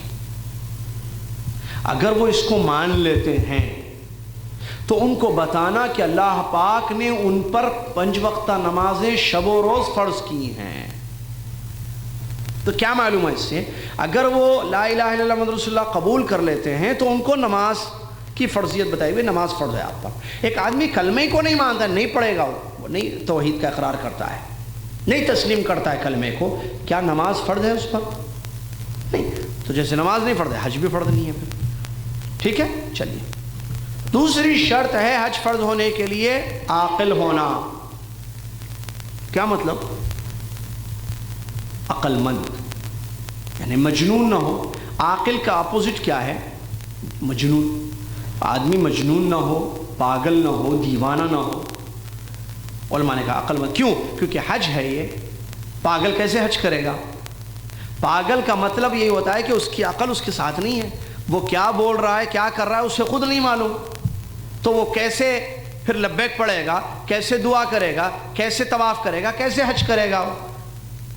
پھر تو میں ایسی مثال، طواف خانہ کعبہ کا کرنا ہے، وہ جائے گا پلر کے اطراف گھومتا رہے گا ادھر ادھر دیکھتے ہوئے. پاگل تو اسی حرکتیں کرتا ہے نا. تو اس کا طواف بھی صحیح نہیں ہوگا، اس کی باتیں بھی صحیح نہیں، اس کو خود اس کی عقل اس کے ساتھ ہی نہیں ہے. تو اللہ تبارک و تعالیٰ نے رحم کیا ہے اس پر، فرض نہیں کیا ہے حج. اس کی دلیل حدیث ہے، نبی صلی اللہ علیہ وسلم نے فرمایا رفع القلم عن 3، 3 لوگوں سے فرضیت ختم کر دی گئی ہے، قلم اٹھا دیا گیا ہے. ان میں سے ایک مجنون ہے، جب تک کہ اس کا جنون ختم نہ ہو جائے. جیسے ہی جنون ختم ہو جائے گا، پاگل پن، پھر ساری چیزیں اس پر فرض ہوں گی، نماز، روزہ، زکوٰۃ، حج وغیرہ. تیسری شرط حج کے فرض ہونے کے لیے بالغ ہونا ہے، یعنی بچوں پر حج فرض نہیں ہے. ارے بچوں کو مت لے جائیے، بچوں پر حج فرض نہیں ہے، کہاں چھوڑ کے جائیں، کیا کریں، ایسے مسئلے آتے ہیں. بچوں پر حج فرض نہیں ہے. بہرحال اس میں کوئی شک نہیں کہ بچے نابالغ پر. بلوغت کے لیے علامتیں ہیں، لڑکے کے لیے الگ ہے، لڑکی کے لیے الگ ہے. لڑکی کے لیے مینسس ہے، لڑکے کے لیے جو ہے کچھ علامت جیسے احتلام وغیرہ کا ہونا، یا عام طور پر علماء نے جو ذکر کیا 15 سال ایک عمر بتائی ہے. لیکن یہ ایسی بات نہیں ہے کہ کوئی 15 سال سے پہلے بھی بلوغت کی علامتیں ظاہر ہو جائیں تو وہ بالغ نہیں مانا جائے گا، ایسی بات نہیں. عام طور پر 15 سال ہے، ٹھیک ہے، جو تجربہ ہے. تو یہ بالغ ہونا یہ حج کی فرضیت کے لیے شرط ہے. تو اس کا مطلب بچے پر حج فرض، نابالغ بچے یا بچی پر فرض نہیں ہے. اس کی دلیل حدیث ہے، نبی صلی اللہ علیہ وسلم کی وہی حدیث جو ابو داؤد میں آئی ہے کہ اللہ نے 3 لوگوں سے فرضیت کو ختم کر دیا، حج قلم اٹھا دیا گیا. اس میں سے ایک پاگل ہے جب تک کہ وہ ٹھیک نہ ہو جائے، ایک بچہ ہے جب تک کہ وہ بالغ نہ ہو جائے. ٹھیک ہے. اب یہاں ایک سوال ہے چھوٹا سا، کیا بچہ اگر نابالغ بچہ حج کرے گا تو حج ہو سکتا ہے یا نہیں ہو سکتا ہے؟ ہو سکتا ہے. فرض نہیں ہے ہم نے کہا. اس کا یہ مطلب یہ ہے کہ نہیں لے جاتا بچے حج نہیں کر سکتے, نہیں, یہ کس نے کہا؟ اسی لیے سمجھنا بہت ضروری ہے. آدمی بولتا کچھ ہے, آدمی سمجھتا کچھ ہے. ارے وہ صاحب بولے بچے جو ہے وہ درس سنا میں, وہ دعوت سینٹر میں کہہ رہے تھے بچے حج ہی نہیں کر سکتے. میں نے کہا حج نہیں کر سکتے؟ میں نے کہا حج فرض نہیں ہے. آپ نے کہا حج نہیں کر سکتے. بات بدل گئی. جب بات بدل گئی تو وہ بولے گا ارے وہ خلاص مت جاؤ دعوت سینٹر آج سے, حج نہیں کر سکتا بچہ. ارے حدیث, صحیح حدیث ہے, ایک عورت نے اپنے بچے کو اٹھایا نبی صلی اللہ علیہ وسلم کے پاس اور کہا کہ لہذا حج. کیا کس کے پاس جا رہے ہیں آپ؟ چھوڑو, بند کرو جانا درس. کدھر چلے بابا؟ ایک منٹ کم بیک. کیا سنیں آپ بولے نا درس میں. ارے اسی لیے تو درس میں بولتے سونا نہیں سننا. کیا بولتے؟ سونا نہیں سننا. فرق صاحب سمجھ میں آ رہا ہے؟ سوئیں گے تو ایسے ہی سنیں گے. پھر ہم بولے حج فرض نہیں ہے, آپ سنیں حج نہیں کر سکتا بچہ. ہاں سنیں گے, سوئیں گے نہیں, تو پھر جو سنیں گے وہی یاد ہوگا. تو میں نے کیا کہا؟ نابالغ بچے پر حج فرض نہیں ہے. اب میں کہہ رہا ہوں وہ بچہ حج کرنا چاہے کر سکتا ہے, حج صحیح ہوگا اس کا, فرض نہیں ہے. نابالغ بچے پر نماز فرض ہے؟ نہیں ہے فرض. لیکن کیا میں میرے بچے کو مسجد میں لے جا سکتا ہوں, وہ نماز وہ پڑھ سکتا ہے؟ یا میری بچی میری وائف کے ساتھ گھر میں نماز پڑھ سکتی ہے؟ یس آف کورس, بالکل, بلکہ ہونا چاہیے. اس میں ٹریننگ ہوگی. رکوع سجدے بڑے پیارے دکھتے ہیں بچوں کے, رکوع سجدے نہیں ایسے ہی گر جاتا ہے, پھر یوں دیکھتا ہے بچہ چلا جاتا ہے بچہ, ہے نا, فرض نہیں ہے اس پر. لیکن ٹریننگ دیجیے. روزہ بھی فرض نہیں ہے, لیکن اگر 7 سال کا بچہ روزہ رکھ لے تو اللہ اس کا روزہ قبول کرے گا یا نہیں؟ آف کورس, کیوں نہیں. اس کی دلیل وہی حدیث ہے جو میں نے ابھی کہا کہ ایک عورت ایک بچے کو لے کر حج کر رہی تھی نبی صلی اللہ علیہ وسلم کے ساتھ. تو حج وہ کر رہی تھی تو اس نے بچے کو اٹھایا. نبی صلی اللہ علیہ وسلم اپنی اونٹنی پر تھے. الہذا حج, کیا اس کا حج ہو سکتا ہے؟ رسول نے فرمایا کہ ہاں, وَلَكِ اجر, یہ حج کر سکتا ہے اور آپ کو اجر ملے گا. والدہ کو اجر ملے گا کیونکہ وہ والدہ لے کر اس کو حج کر رہی ہیں. تو اس کا مطلب حج اس کا ہو سکتا ہے. تو پھر بچے کا حج کیسے ہوگا؟ جیسے بڑا کر رہا ہے ویسے. اب اس کو احرام باندھنے نہیں آتا, اب احرام باندھیے, سکھائیے. جو آپ کر رہے ہیں وہ اس کو کروائیے. آپ کی قربانی بھی اس کی بھی قربانی. آپ طواف اس کو بھی طواف. آپ صحیح اس کو بھی صحیح کیجیے. آپ ہاتھ میں بولے بیٹے دعا کرو, بابا حج قبول کرو, بابا اللہ تعالیٰ بابا کا حج قبول کرو. ہاں دعا کرو بیٹے, دعا کرو, ایسے دعا کرو. ٹریننگ. علماء یہ تجربے کار, ایک پوائنٹ کی بات بتا رہا ہوں, تجربے کار لوگوں کا کہنا ہے کہ بچوں کو مکہ زیادہ لے جانا چاہیے. مکہ عام طور پر, کیونکہ وہاں جائے گا, لوگوں کو طواف کرتے ہوئے دیکھے گا, دعائیں کرتے کھانا, تو ایک فطری طور پر جو ہے توحید مضبوط ہوگی. اس کی ایک تجربہ ہے, کیونکہ لوگوں کو دیکھے گا وہ لوگ طواف کر رہے ہیں خانہ کعبہ کا, اللہ سے مانگ رہے ہیں, دعائیں کر رہے ہیں, سجدے کر رہے ہیں, قرآن پڑھ رہے ہیں. سارا کیا ہوتا ہے مسجد حرام میں, کیا ہوتی ہے, عبادتیں ہوتی ہیں نا. تو یہ عبادتیں جو وہ دیکھے گا بچہ, تو اس کے دماغ میں یہ چیز بیٹھے گی کہ عبادتیں, یہ سجدہ اللہ کو کرنا. میں نے دیکھا تھا, چھوٹا تھا میں نے دیکھا تھا لوگ اللہ سے مانگ رہے تھے. بیٹھ گئی بات کہ مانگنا کس سے ہے؟ اللہ سے. میں نے دیکھا تھا طواف خانہ کعبہ کا ہو رہا تھا, بس خانہ کعبہ کا طواف کرنا ہے, کسی اور جگہ کا نہیں. اللہ تعالی ہم سب کو صحیح اسلامی تربیت کی توفیق عطا فرمائے. چلیے ایسے آگے دورے آ رہے ہیں کہ بچوں کی تربیت بھی کیسے کرنی چاہیے, ذہن میں رکھیے آگے, ٹھیک ہے. رمضان حج کے بعد والے جو دورے ہوں گے انشاءاللہ. تو نابالغ بچے, اچھا ایک اور ایک مسئلہ واقع رہ گیا اس پوائنٹ سے. اگر بچے نے بلوغت سے پہلے حج کر لیا اپنے پیرنٹس کے ساتھ, ٹھیک ہے, بعد میں وہ بالغ ہو گیا انشاءاللہ, پھر اس پر حج فرض ہو جائے گا, تو کیا وہ بچپن کا حج کافی ہوگا یا کرنا پڑے گا حج؟ جواب دوسرا صحیح ہے, کرنا پڑے گا حج. وہ بچپن کا حج جو کیا تھا وہ کافی نہیں ہوگا. چلیے کتنی شرطیں ہو گئیں؟ 3. مسلمان ہونا, عاقل ہونا, بالغ ہونا. چوتھی شرط آزاد ہونا. علماء نے غلام اور لونڈی پر حج فرض نہیں ہے, کیونکہ وہ اپنے آقا کی خدمت میں لگے ہوئے رہتے ہیں. سید کے علماء نے, جیسے کہ شیخ صالح الفوزان حفظہ اللہ نے ذکر کیا اپنی کتاب میں, حریت جو ہے یہ حج کے فرض. ویسے الحمدللہ اللہ تعالیٰ کا فضل ہے کہ ہم سب آزاد ہیں. ٹھیک ہے. چلیے, کوئی کسی کمپنی میں جاب کرے اور کہے کہ میں غلام ہوں کمپنی کا, یہ جھوٹ ہے. وہ اپنے آپ کو ایسے کہہ رہا ہے تو اس کو بولا نہیں برادر غلط بات ہے, آپ غلام نہیں.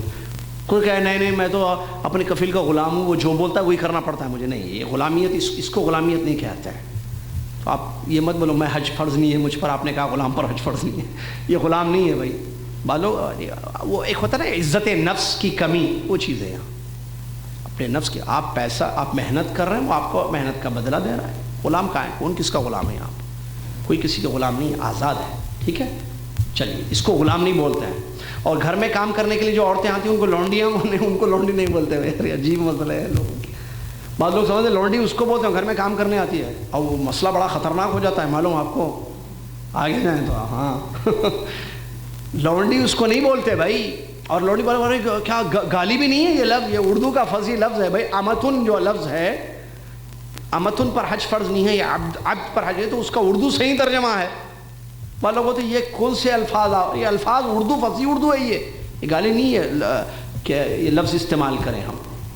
لیکن کوئی لفظ اگر غلط استعمال کیا جائے تو وہ کوئی غلط میننگ اس کا لے رہا ہے تو یہ بات غلط ہے, اس کی غلطی ہے کہ وہ غلط میننگ لے رہا ہے. چلیے, تو یہ 4 شرطیں ہوں گی. 5ویں شرط ہے استطاعت. استطاعت الزاد والراحلہ, کہ آپ کے پاس حج کرنے کی استطاعت ہو, آپ کے پاس توشہ ہو, کیونکہ حج میں جو ہے کھانا پڑے گا پینا پڑے گا, توشہ ذات کہتے ہیں اس کو. راحلہ سواری کا انتظام ہو. کیا مطلب؟ مطلب یہ ہے کہ آپ کے پاس پیسے ہوں, ظاہر بات ہے, جس سے جو ہے آپ اپنا خرچ برداشت کر سکیں دوران حج, اور آپ کے پاس پیسہ ہو جس سے سواری کا انتظام ہو. جیسے آج کل کی بات ہم کریں, اب ہم آج کل سواری کیا ہے, ایک آدمی آفاقی ہے, باہر سے آ رہا ہے, آفاقی بولتے ہیں اس کو, تو وہ جو ہے پلین سے آئے گا تو پلین کا خرچ چاہیے پھر اس کے پاس. پھر یہاں جو ہے وہ سارا جو بھی گروپ کا خرچ ہوتا ہے وہ سارا خرچ چاہیے اس کے لیے. یہاں سے بسس ہے, پھر اس کو ٹینٹ میں رہنا ہے, کھانا ہے پینا ہے, پھر واپس ہے اپنے ملک, یہ سارا خرچ اس کے پاس ہو, پیسے ہوں اس کے پاس, مال, تو حج فرض ہے. اگر نہیں پیسے نہیں ہے, غریب ہے, اس کے پاس پلین کے ٹکٹ کے پیسے نہیں ہیں, تو نہیں ہے حج فرض. سواری کا انتظام نہیں ہے, نہیں حج فرض نہیں. سمجھ رہے ہیں؟ تو پیسہ چاہیے, پیسہ ہے تو حج فرض ہے, پیسہ نہیں ہے تو حج فرض نہیں ہے. اس کے بعد ایک شرط بعض علماء, وہ ہے صحت. اگر صحت ہے تو اس پر حج, صحت نہیں ہے تو نہیں. بعض علماء نے کہا کہ نہیں, اس پر حج فرض ہو جائے گا. اب صحت اس کے پاس نہیں ہے, بیمار ہے, تو وہ خود نہیں کر سکتا ہے, تو کسی اور سے اپنا حج فرض کروا لے گا. اور جو کر رہا ہے اس کا فرض حج, تو وہ اپنا فرض حج آلریڈی کر چکا ہو. جیسے کہ شبرما کی حدیث اس کی دلیل ہے. ایک شبرما نامی ایک آدمی کی طرف سے کسی نے حج کیا, لبیک پڑھا, تو نبی صلی اللہ علیہ وسلم نے فرمایا کہ تم نے اپنا حج کیا ہے؟ تو اس نے کہا کہ نہیں میں نے نہیں کیا ہے. تو نبی صلی اللہ علیہ وسلم نے فرمایا کہ اس سال اپنا حج کرو, آئندہ سال شبرما کی طرف سے کرو, جو تمہارا بھائی ہے. شبرما نام ہے, اس کو حج شبرما کہتے ہیں, کہتے نہیں مطلب وہ حدیث مشہور ہے شبرما کی حدیث. تو یہ ایک مسئلہ ہے جس کو ذہن میں رکھیں آپ. ٹھیک ہے. تو یہ شرطیں مرد اور عورت کے لیے. عورت کے لیے ایک اور ایک شرط ہے. پہلے مرد عورت کے لیے 2 شرطیں ہیں. مرد عورت مسلمان ہو, عاقل ہو, بالغ ہو اور آزاد ہو, اور استطاعت. ٹھیک ہے. ان کے ساتھ ساتھ عورت کے لیے ایک ایکسٹرا شرط ہے, وہ ہے محرم کا وجود, جو علماء نے ذکر کیا ہے قرآن حدیث کا. محرم ہے تو حج اس پر فرض ہے. محرم نہیں ہے, کیا مطلب محرم؟ محرم سب سے بڑا محرم, اچھا محرم کون ہے؟ ہسبینڈ. یہ عورتوں کو سمجھا, میں محرموں میں علماء نے ٹاپ کا محرم بتایا ہے میرے بارے میں, اور میں کس لیول پہ رکھی ہو تم مجھے وہ ذرا دیکھو گھر میں کہاں تھا, کہاں تم نے پہنچا دیا. تو بہرحال اللہ تعالیٰ میاں بیوی کو ازدواجی کامیاب میرڈ لائف گزارنے کی توفیق عطا فرمائے. ہم تو دونوں کی طرف ہے بھائی, نہ مردوں کی طرف ہے نہ عورتوں کی طرف. مرد اپنا حق بیوی کو دے, بیوی اپنا حق دے, بس میرڈ لائف زبردست گزرے گی. پرابلم جہاں گڑبڑ ہوتی ہے وہاں پرابلم ہوتی ہے نا. یہ وائر یہاں لگاؤ تو ٹھیک ہے, یہ یہاں لگاؤ تو آواز ہی نہیں آئے گی. یہ یہاں لگنا ہے بھائی تو آواز آئے گی. نہیں میں یہاں ایک سوراخ کر کے یہاں ڈالوں گا, ارے یہ نئی جگہ ہے بھائی اس کی, تم یہاں ڈالیں گے. الٹا سسٹ نہیں ہوگا نا, ہر چیز کی جگہ. ٹھنڈا چاہیے پانی, تلاجے میں رکھو. نہیں میں آگ پر رکھوں گا مجھے ٹھنڈا چاہیے پانی. ارے آگ پر ٹھنڈا پانی کیسے ہو, وہ تو گرم ہو جائے گا پانی. ہر چیز تو شوہر کا حق شوہر کو دو, بیوی کا حق بیوی کو دو, مسئلہ ختم. شوہر بیوی کا حق ادا کرے, بیوی شوہر کا حق ادا کرے, مسئلہ ختم. حقوق ادا کرتے رہو, ازدواجی زندگی بڑی کامیاب گزرے گی. جہاں حقوق میں کمی ہوگی پھر مسائل پیدا ہوں گے, اور اللہ بچائے پھر طلاق خلعت تک پہنچ جاتی ہے چیز, ہے نا, اللہ محفوظ رکھے. چلیے, تو بیوی کے لیے سب سے بڑا محرم شوہر ہے. اس کے علاوہ اور کون محرم ہے؟ باپ, والد یا دادا, چاچا یا ماموں یا بیٹا یا بھائی, یہ قریبی جو رشتہ دار ہیں, ٹھیک ہے, بھائی یا بھتیجا, بھانجا, داماد بھی محرم ہوتا ہے. تو یہ محارم ہے, یہ اگر ہیں ان کے ساتھ, کیونکہ حج میں اصل کیا ہے, حج تو وہاں ہوتا ہے, ٹھیک ہے, حج کے لیے سفر ہوتا ہے. اس کی دلیل کیا ہے؟ محرم کی جو شرط لگاتے ہیں عمرہ یا حج کے لیے, کیونکہ عمرہ یا حج میں ٹریولنگ ہوتی ہے, تو ٹریولنگ کے لیے حج کی محرم کی ضرورت ہوتی ہے, کیونکہ آپ کو جانا ہے نا. تو محرم نہیں ہے تو کیسے جائیں گے؟ لا تسافر المرأة, حدیث میں ہے کہ عورت سفر نہ کرے مگر یہ کہ محرم ہو, یعنی محرم کے ساتھ سفر کرے, بغیر محرم کے سفر نہ کرے. تو اکیلی عورت کیسے انڈیا سے آئے گی اور عمرہ کرے گی, حج کرے گی, پاکستان سے آئے گی عمرہ کرے گی, حج کرے گی, بنگلہ دیش سے آئے گی, نہیں کر سکتے, اس کا ٹریولنگ ہے, سفر ہے, محرم چاہیے اس کے لیے. اسی لیے علماء نے کہا کہ محرم چاہیے سفر کے لیے.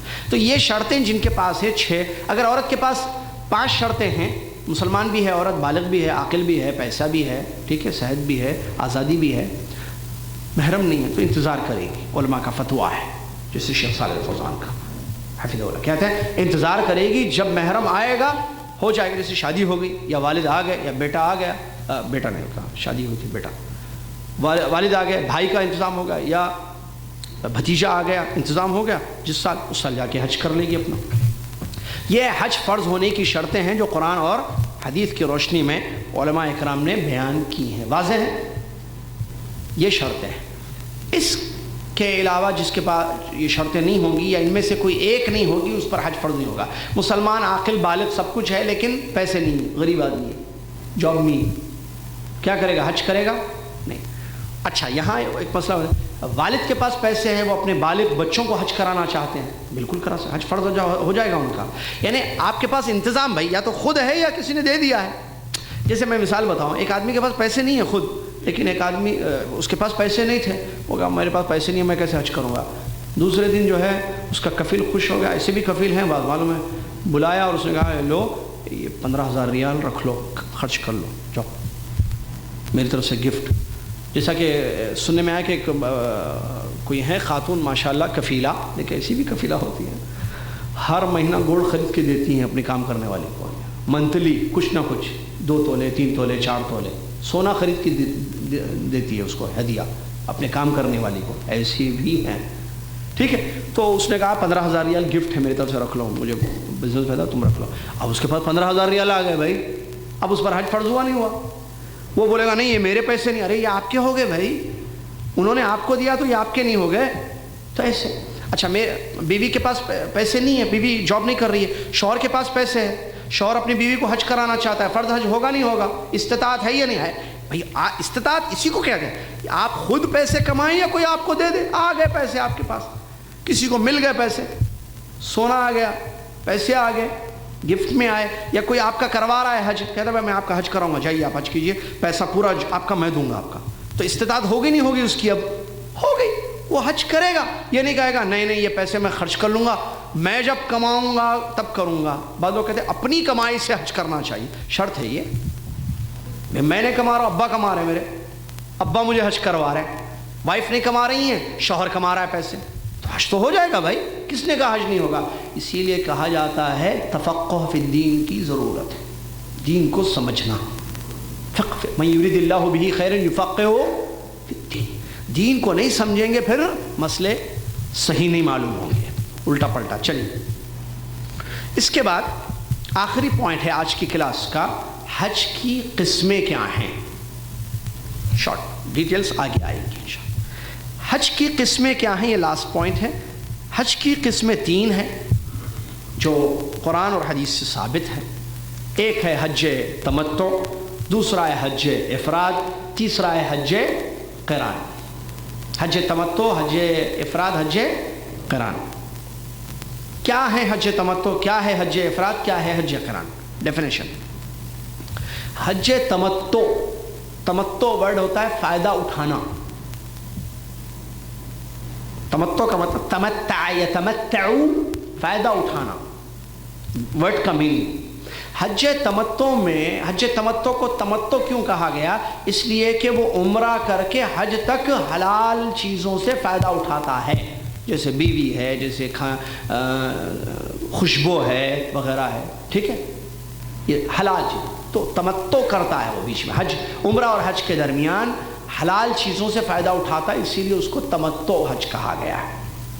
بعض لوگ یہ سمجھتے ہیں کہ عمرہ کرنے کے بعد حج تمتع میں بیوی سے ملنا حرام ہے. جیسے کل کوئی پوچھ رہے تھے، رات میں ایک مولوی صاحب پوچھ رہے تھے کہ اگر کوئی بنگلہ دیش وغیرہ سے آئے اور عمرہ کر لے حج تمتع کا، تو اس کے بعد اپنی بیوی سے ملاقات کر سکتا ہے؟ ملاقات سمجھ رہے ہیں نا آپ؟ اپنی بیوی سے حج بالکل کر سکتا، تمتع ہے تو وہ سمجھ رہے نہیں کرے گا ملاقات. مکہ میں، مینا میں بالکل کر سکتا ہے. بھائی عمرے سے فارغ ہو گیا، ختم، احرام کی پابندیوں سے نکل گیا باہر، اب تو حلال ہے بیوی اس کے لیے. چلیے، تو یہ ہے حج تمتع. تمتع اس لیے کہا جاتا ہے. تو ہے کیا حج تمتع؟ مختصر، حج تمتع کا مطلب حج کے مہینوں میں عمرہ کر کے فارغ ہو جانا، پھر اسی سال حج کا احرام باندھ کر حج کرنا. یہ یاد رکھیے آپ. حج تمتع حج کے مہینوں میں عمرہ کر کے فارغ ہونا. کیا مطلب؟ پہلے یہ سینٹنس، دو سینٹنس میں نے کرتا ہے. حج تمتع حج کے مہینوں میں عمرہ کر کے فارغ ہونا، پھر اسی سال حج کا احرام باندھ کر حج کرنا. دو سینٹنس ہے نا، سمجھیے دو سینٹنس. حج کے مہینوں میں عمرہ کر کے فارغ ہونا کیا مطلب؟ پہلی شوال سے 8 ذی الحجہ تک عمرہ کر کے فارغ ہو جانا عمرے سے.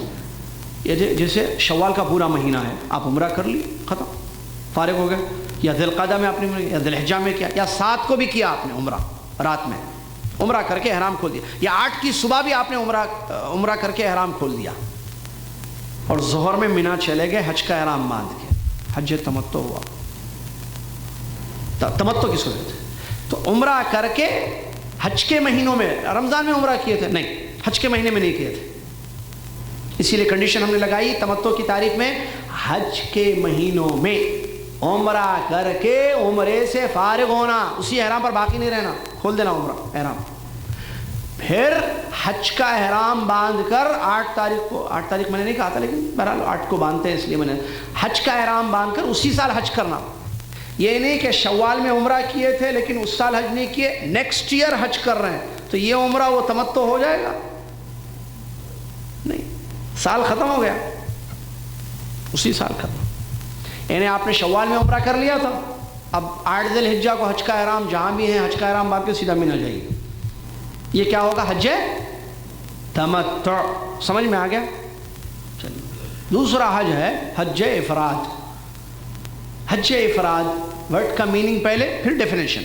افراد کہتے ہیں ایک کام کرنے کو، فرد کہتے ہیں ون.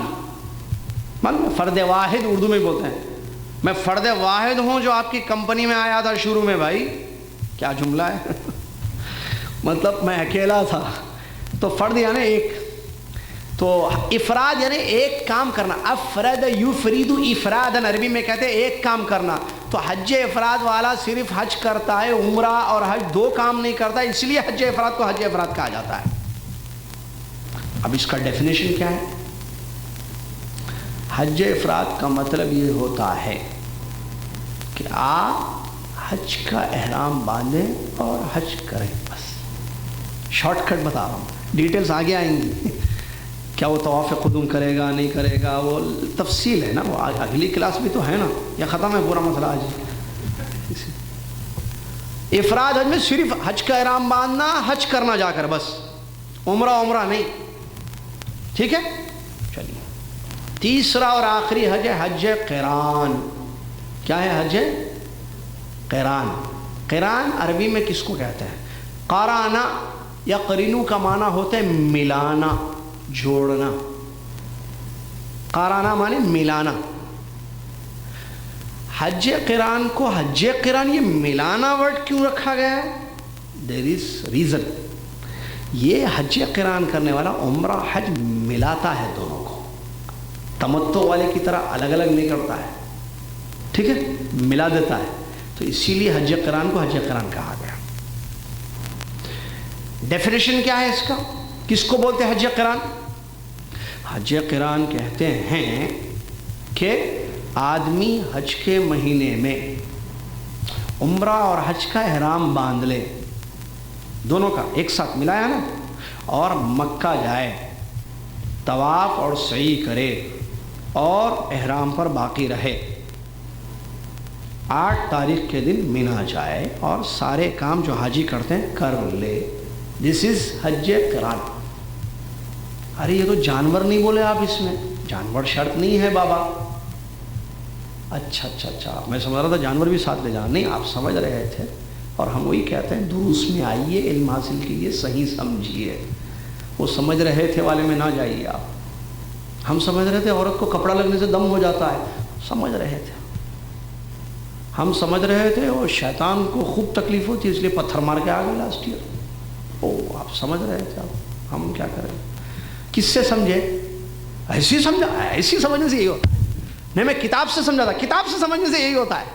عالم سے سمجھے نہیں، عالم علم کا وہی نہیں کسی عالم، ہاں عالم سے سمجھو، علماء سے سمجھو، علماء کا تلمذ اختیار کرو، تب صحیح سمجھو گے. ورنہ خود سمجھنے بیٹھو گے تو بہت بہت سمجھ جاؤ گے زیادہ. حلال حرام، حرام کو حلال، حرام کو جائز کو ناجائز.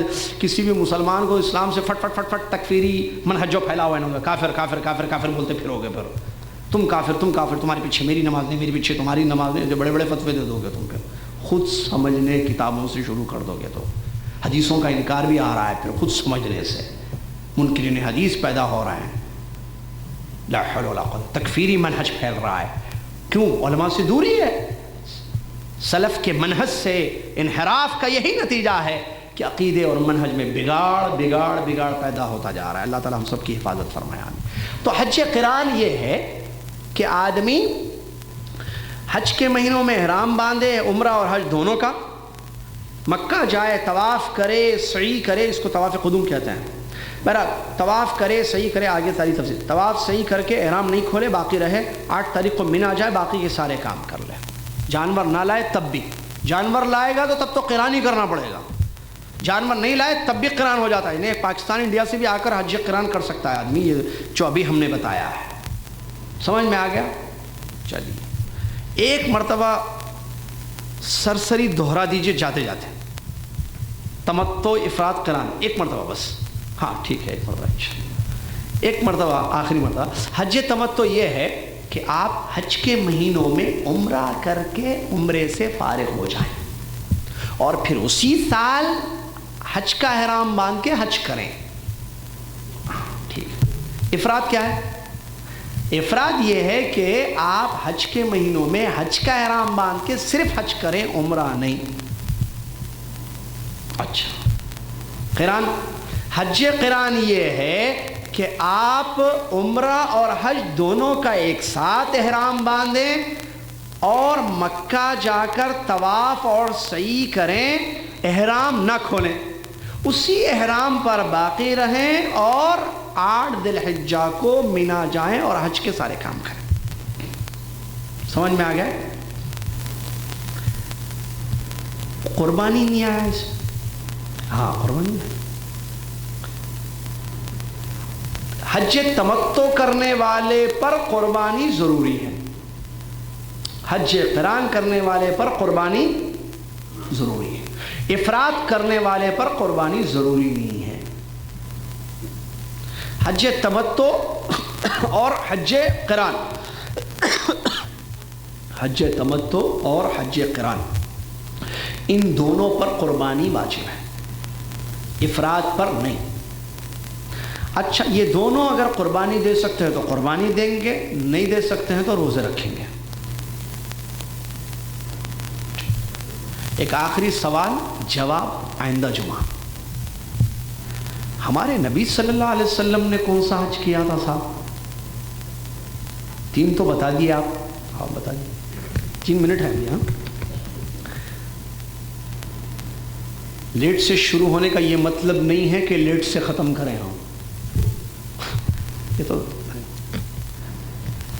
وقت پر نہیں شروع ہوا کوئی بات نہیں, ختم تو وقت پہ جو کر سکتے ہو وہ تو کرو. وہ وہی ہے, یہ 11:15 پہ ختم کرنا ہے. ٹھیک ہے, نہیں ٹائم سے چلنا چاہیے, فائدہ ہے اس کا انشاءاللہ. اللہ تعالی ہم سب کو ٹائم کا پابند بنا دے, آمین. مسلمانوں کو سارے, آمین, سارے مسلمان. پیارے نبی صلی اللہ علیہ وسلم نے حج قران کیا ہے. اچھا, تو اس کا مطلب پھر حج قران ہی کرنا, رسول صلی اللہ علیہ وسلم کا حج, رسول صلی اللہ علیہ وسلم نے حج قران کیا ہے تو ہم سب بھی پھر حج قران کریں گے؟ نہیں. تو پھر کون سا حج کریں گے؟ اچھا, ان میں تینوں کر سکتے ہیں نا. افضل حج کیا ہے یہ بتائیے, میں وہ کرنا چاہتا ہوں. افضل حج حج تمتع ہے. عجیب, رسول اللہ صلی اللہ علیہ وسلم نے قران کیا ہے اور آپ کہہ رہے ہیں حج تمتع افضل حج ہے. کیوں؟ آئندہ جمعہ آئیے کیوں کا جواب مل جائے گا انشاءاللہ, دلیل کی روشنی میں انشاءاللہ. کہ نبی صلی اللہ علیہ وسلم نے حج قران کیا اور آج اکثر لوگ حج تمتع کر رہے ہیں. اور حج تمتع کتابوں میں اہل علم نے لکھا ہے, جو صحیح کتابیں ہیں, اور علماء دروس میں بھی بتاتے ہیں اہل علم کہ بھائی حج تمتع افضل حج ہے. یہ سمجھ میں نہیں آنے والی بات, یہ منمانی مسئلہ تو نہیں. منمانی نہیں ہے, سمجھانا ہے. سمجھانے کے لیے آپ کو بلانا ہے اور آپ آئیے, ہم آپ کو سمجھائیں گے انشاءاللہ حدیث کی روشنی میں, قرآن و حدیث کی روشنی میں, کہ حج تمتع کیوں افضل حج ہے جبکہ محمد الرسول اللہ صلی اللہ علیہ وسلم نے حج قران کیا ہے. تو آج جو ہم نے باتیں پڑھی ہیں, وہ پوائنٹس جو ہم نے پڑھے ہیں, صرف پوائنٹس بتا رہا ہوں, 1 منٹ ہے نا اس لیے. سب سے پہلے یہ دورہ حج پر مشتمل کیوں ہے. نمبر 2, ہماری زندگی کا مقصد کیا ہے. نمبر 3, عبادت یا عمل قبول ہونے کی شرطیں کیا ہیں. نمبر 4, حج کس کو کہتے ہیں. نمبر 5, حج کی فضیلت کیا ہے. نمبر 6, حج کی فرضیت اور حج کن لوگوں پر فرض ہوتا ہے. نمبر 7, حج کی قسمیں کیا ہیں اور اس کی تعریف کیا ہے. اللہ تعالیٰ مجھے اور آپ کو علم نافع اور عمل صالح کی توفیق عطا فرمائے, آمین. جانا تو ہے, تو جانے سے پہلے کچھ نصیحت ہے. ہاں ہے, وہ یہ جو باتیں بتائی گئی ہیں اس کو ذہن نشین کریں. اور آج آپ آئے ہیں, کل آپ نہ آئیں. ارے ابھی تو آپ بولے وہ آئیں, ساتھ لائیں کسی کو, اکیلے نہ آئیں. آج آپ آئے, آپ اکیلے گاڑی میں آئے یا آپ 4 کو لے کر آئے. آج آئندہ جمعہ کتنوں کو آپ لے کر آئیں گے یہ ہمیں دیکھنا ہے. لیکن آپ ہم کو دکھانے کے لیے مت لائیے, اللہ کو دکھانے کے لیے لائیے. آپ جتنوں کو لے کر آئیں گے آئندہ جمعہ, وہ جو سنیں گے اور ان کے سننے کا, ان کے عمل کرنے کا جو اجر ان کو ملے گا, آپ کو بھی ملے گا. اس لیے کہ محمد صلی اللہ علیہ وسلم کی حدیث اس پر موجود ہے, الدال علی الخیر کفاعلہ. یہ دلیل ہے, خیر کی طرف بلانے والا ویسے ہی ہے جیسے خیر کا کام کرنے والا ہے. کیا آپ خوب اجر نہیں چاہتے ہیں؟ اجر ہی تو چاہیے بھائی. تو اجر کے لیے پھر دعوت دیجیے, اس ہال کو آئندہ جمعہ بھر دیجیے. اب آپ فرحت بھائی کتنے لوگوں کو لائیں گے, ہمارے عبد الکریم بھائی کتنے لوگوں کو لائیں گے, فلاں ہمارے, ٹھیک ہے, آپ لوگ کتنے لوگوں کو لائیں گے؟ لا سکتے ہیں نا, آپ کا کام ہے بولنا لانا. آپ بولیے, اگر آپ چاہیں جیسے بھائی ہمارے پاس دعوت ہے, چلیے میں بریانی کھلاتا ہوں, تو کتنے لوگوں کو آپ لے جا کر بریانی کھلا سکتے ہیں؟ تو دعوت درس میں کتنے لوگوں کو لا سکتے ہیں؟ لا سکتے ہیں. اور خواتین بھی اندر جو بیٹھی ہوئی ہیں, ان کی سہیلیاں, ان کے contacts, what's app messaging contacts میں لسٹ ہے پوری. ان کو بتائیے کہ چلیں کچھ علمی مجلسوں میں بیٹھ کر, دعوت سینٹر میں کچھ قال اللہ قال رسول کی فضا میں رہیں گے. اللہ اکبر. تو آئیے, لائیے. برائی کی طرف بلانے والے بہت ہیں, خیر کی طرف بلانے والے کم ہیں. اللہ تعالیٰ مجھے اور آپ کو خیر کا داعی بنائے, آمین. جزاکم اللہ خیر. آپ کے بیٹھنے کا, توجہ دینے کا شکریہ. کچھ ضروری چیزیں ہمارے ہر دورے میں ہوتی ہیں, ان میں سے یہ ہے کہ آپ جاتے ہوئے اپنا نام, اپنا موبائل نمبر, اپنا ای میل ایڈریس ضرور لکھیں. خواتین بھی جو ام عمار ہیں, عامر بھائی کے مسز ذمہ دار ہیں, ان کے پاس, اور یہاں عامر بھائی ابو عمار جو ذمہ دار ہیں, ان کے پاس آپ اپنے تفصیلات لکھیں, کیونکہ یہ بہت ضروری ہے ہمارے لیے کہ آپ کا نمبر اور آپ کا نام اور آپ کا ای میل ایڈریس. جزاکم اللہ خیر. دعوت سینٹر کی طرف سے یہ چیز, تو آگے آپ کو اس سے اور بھی مزید معلومات ہوں گی, جیسے کہ لوگوں کو معلوم ہے, پچھلے سال رمضان میں جن لوگوں نے عمرہ کیا ان کو معلوم ہے یہ چیزیں, ٹھیک ہے. تو یہ آپ سے گزارش ہے کفارۃ المجلس پڑھ لیں.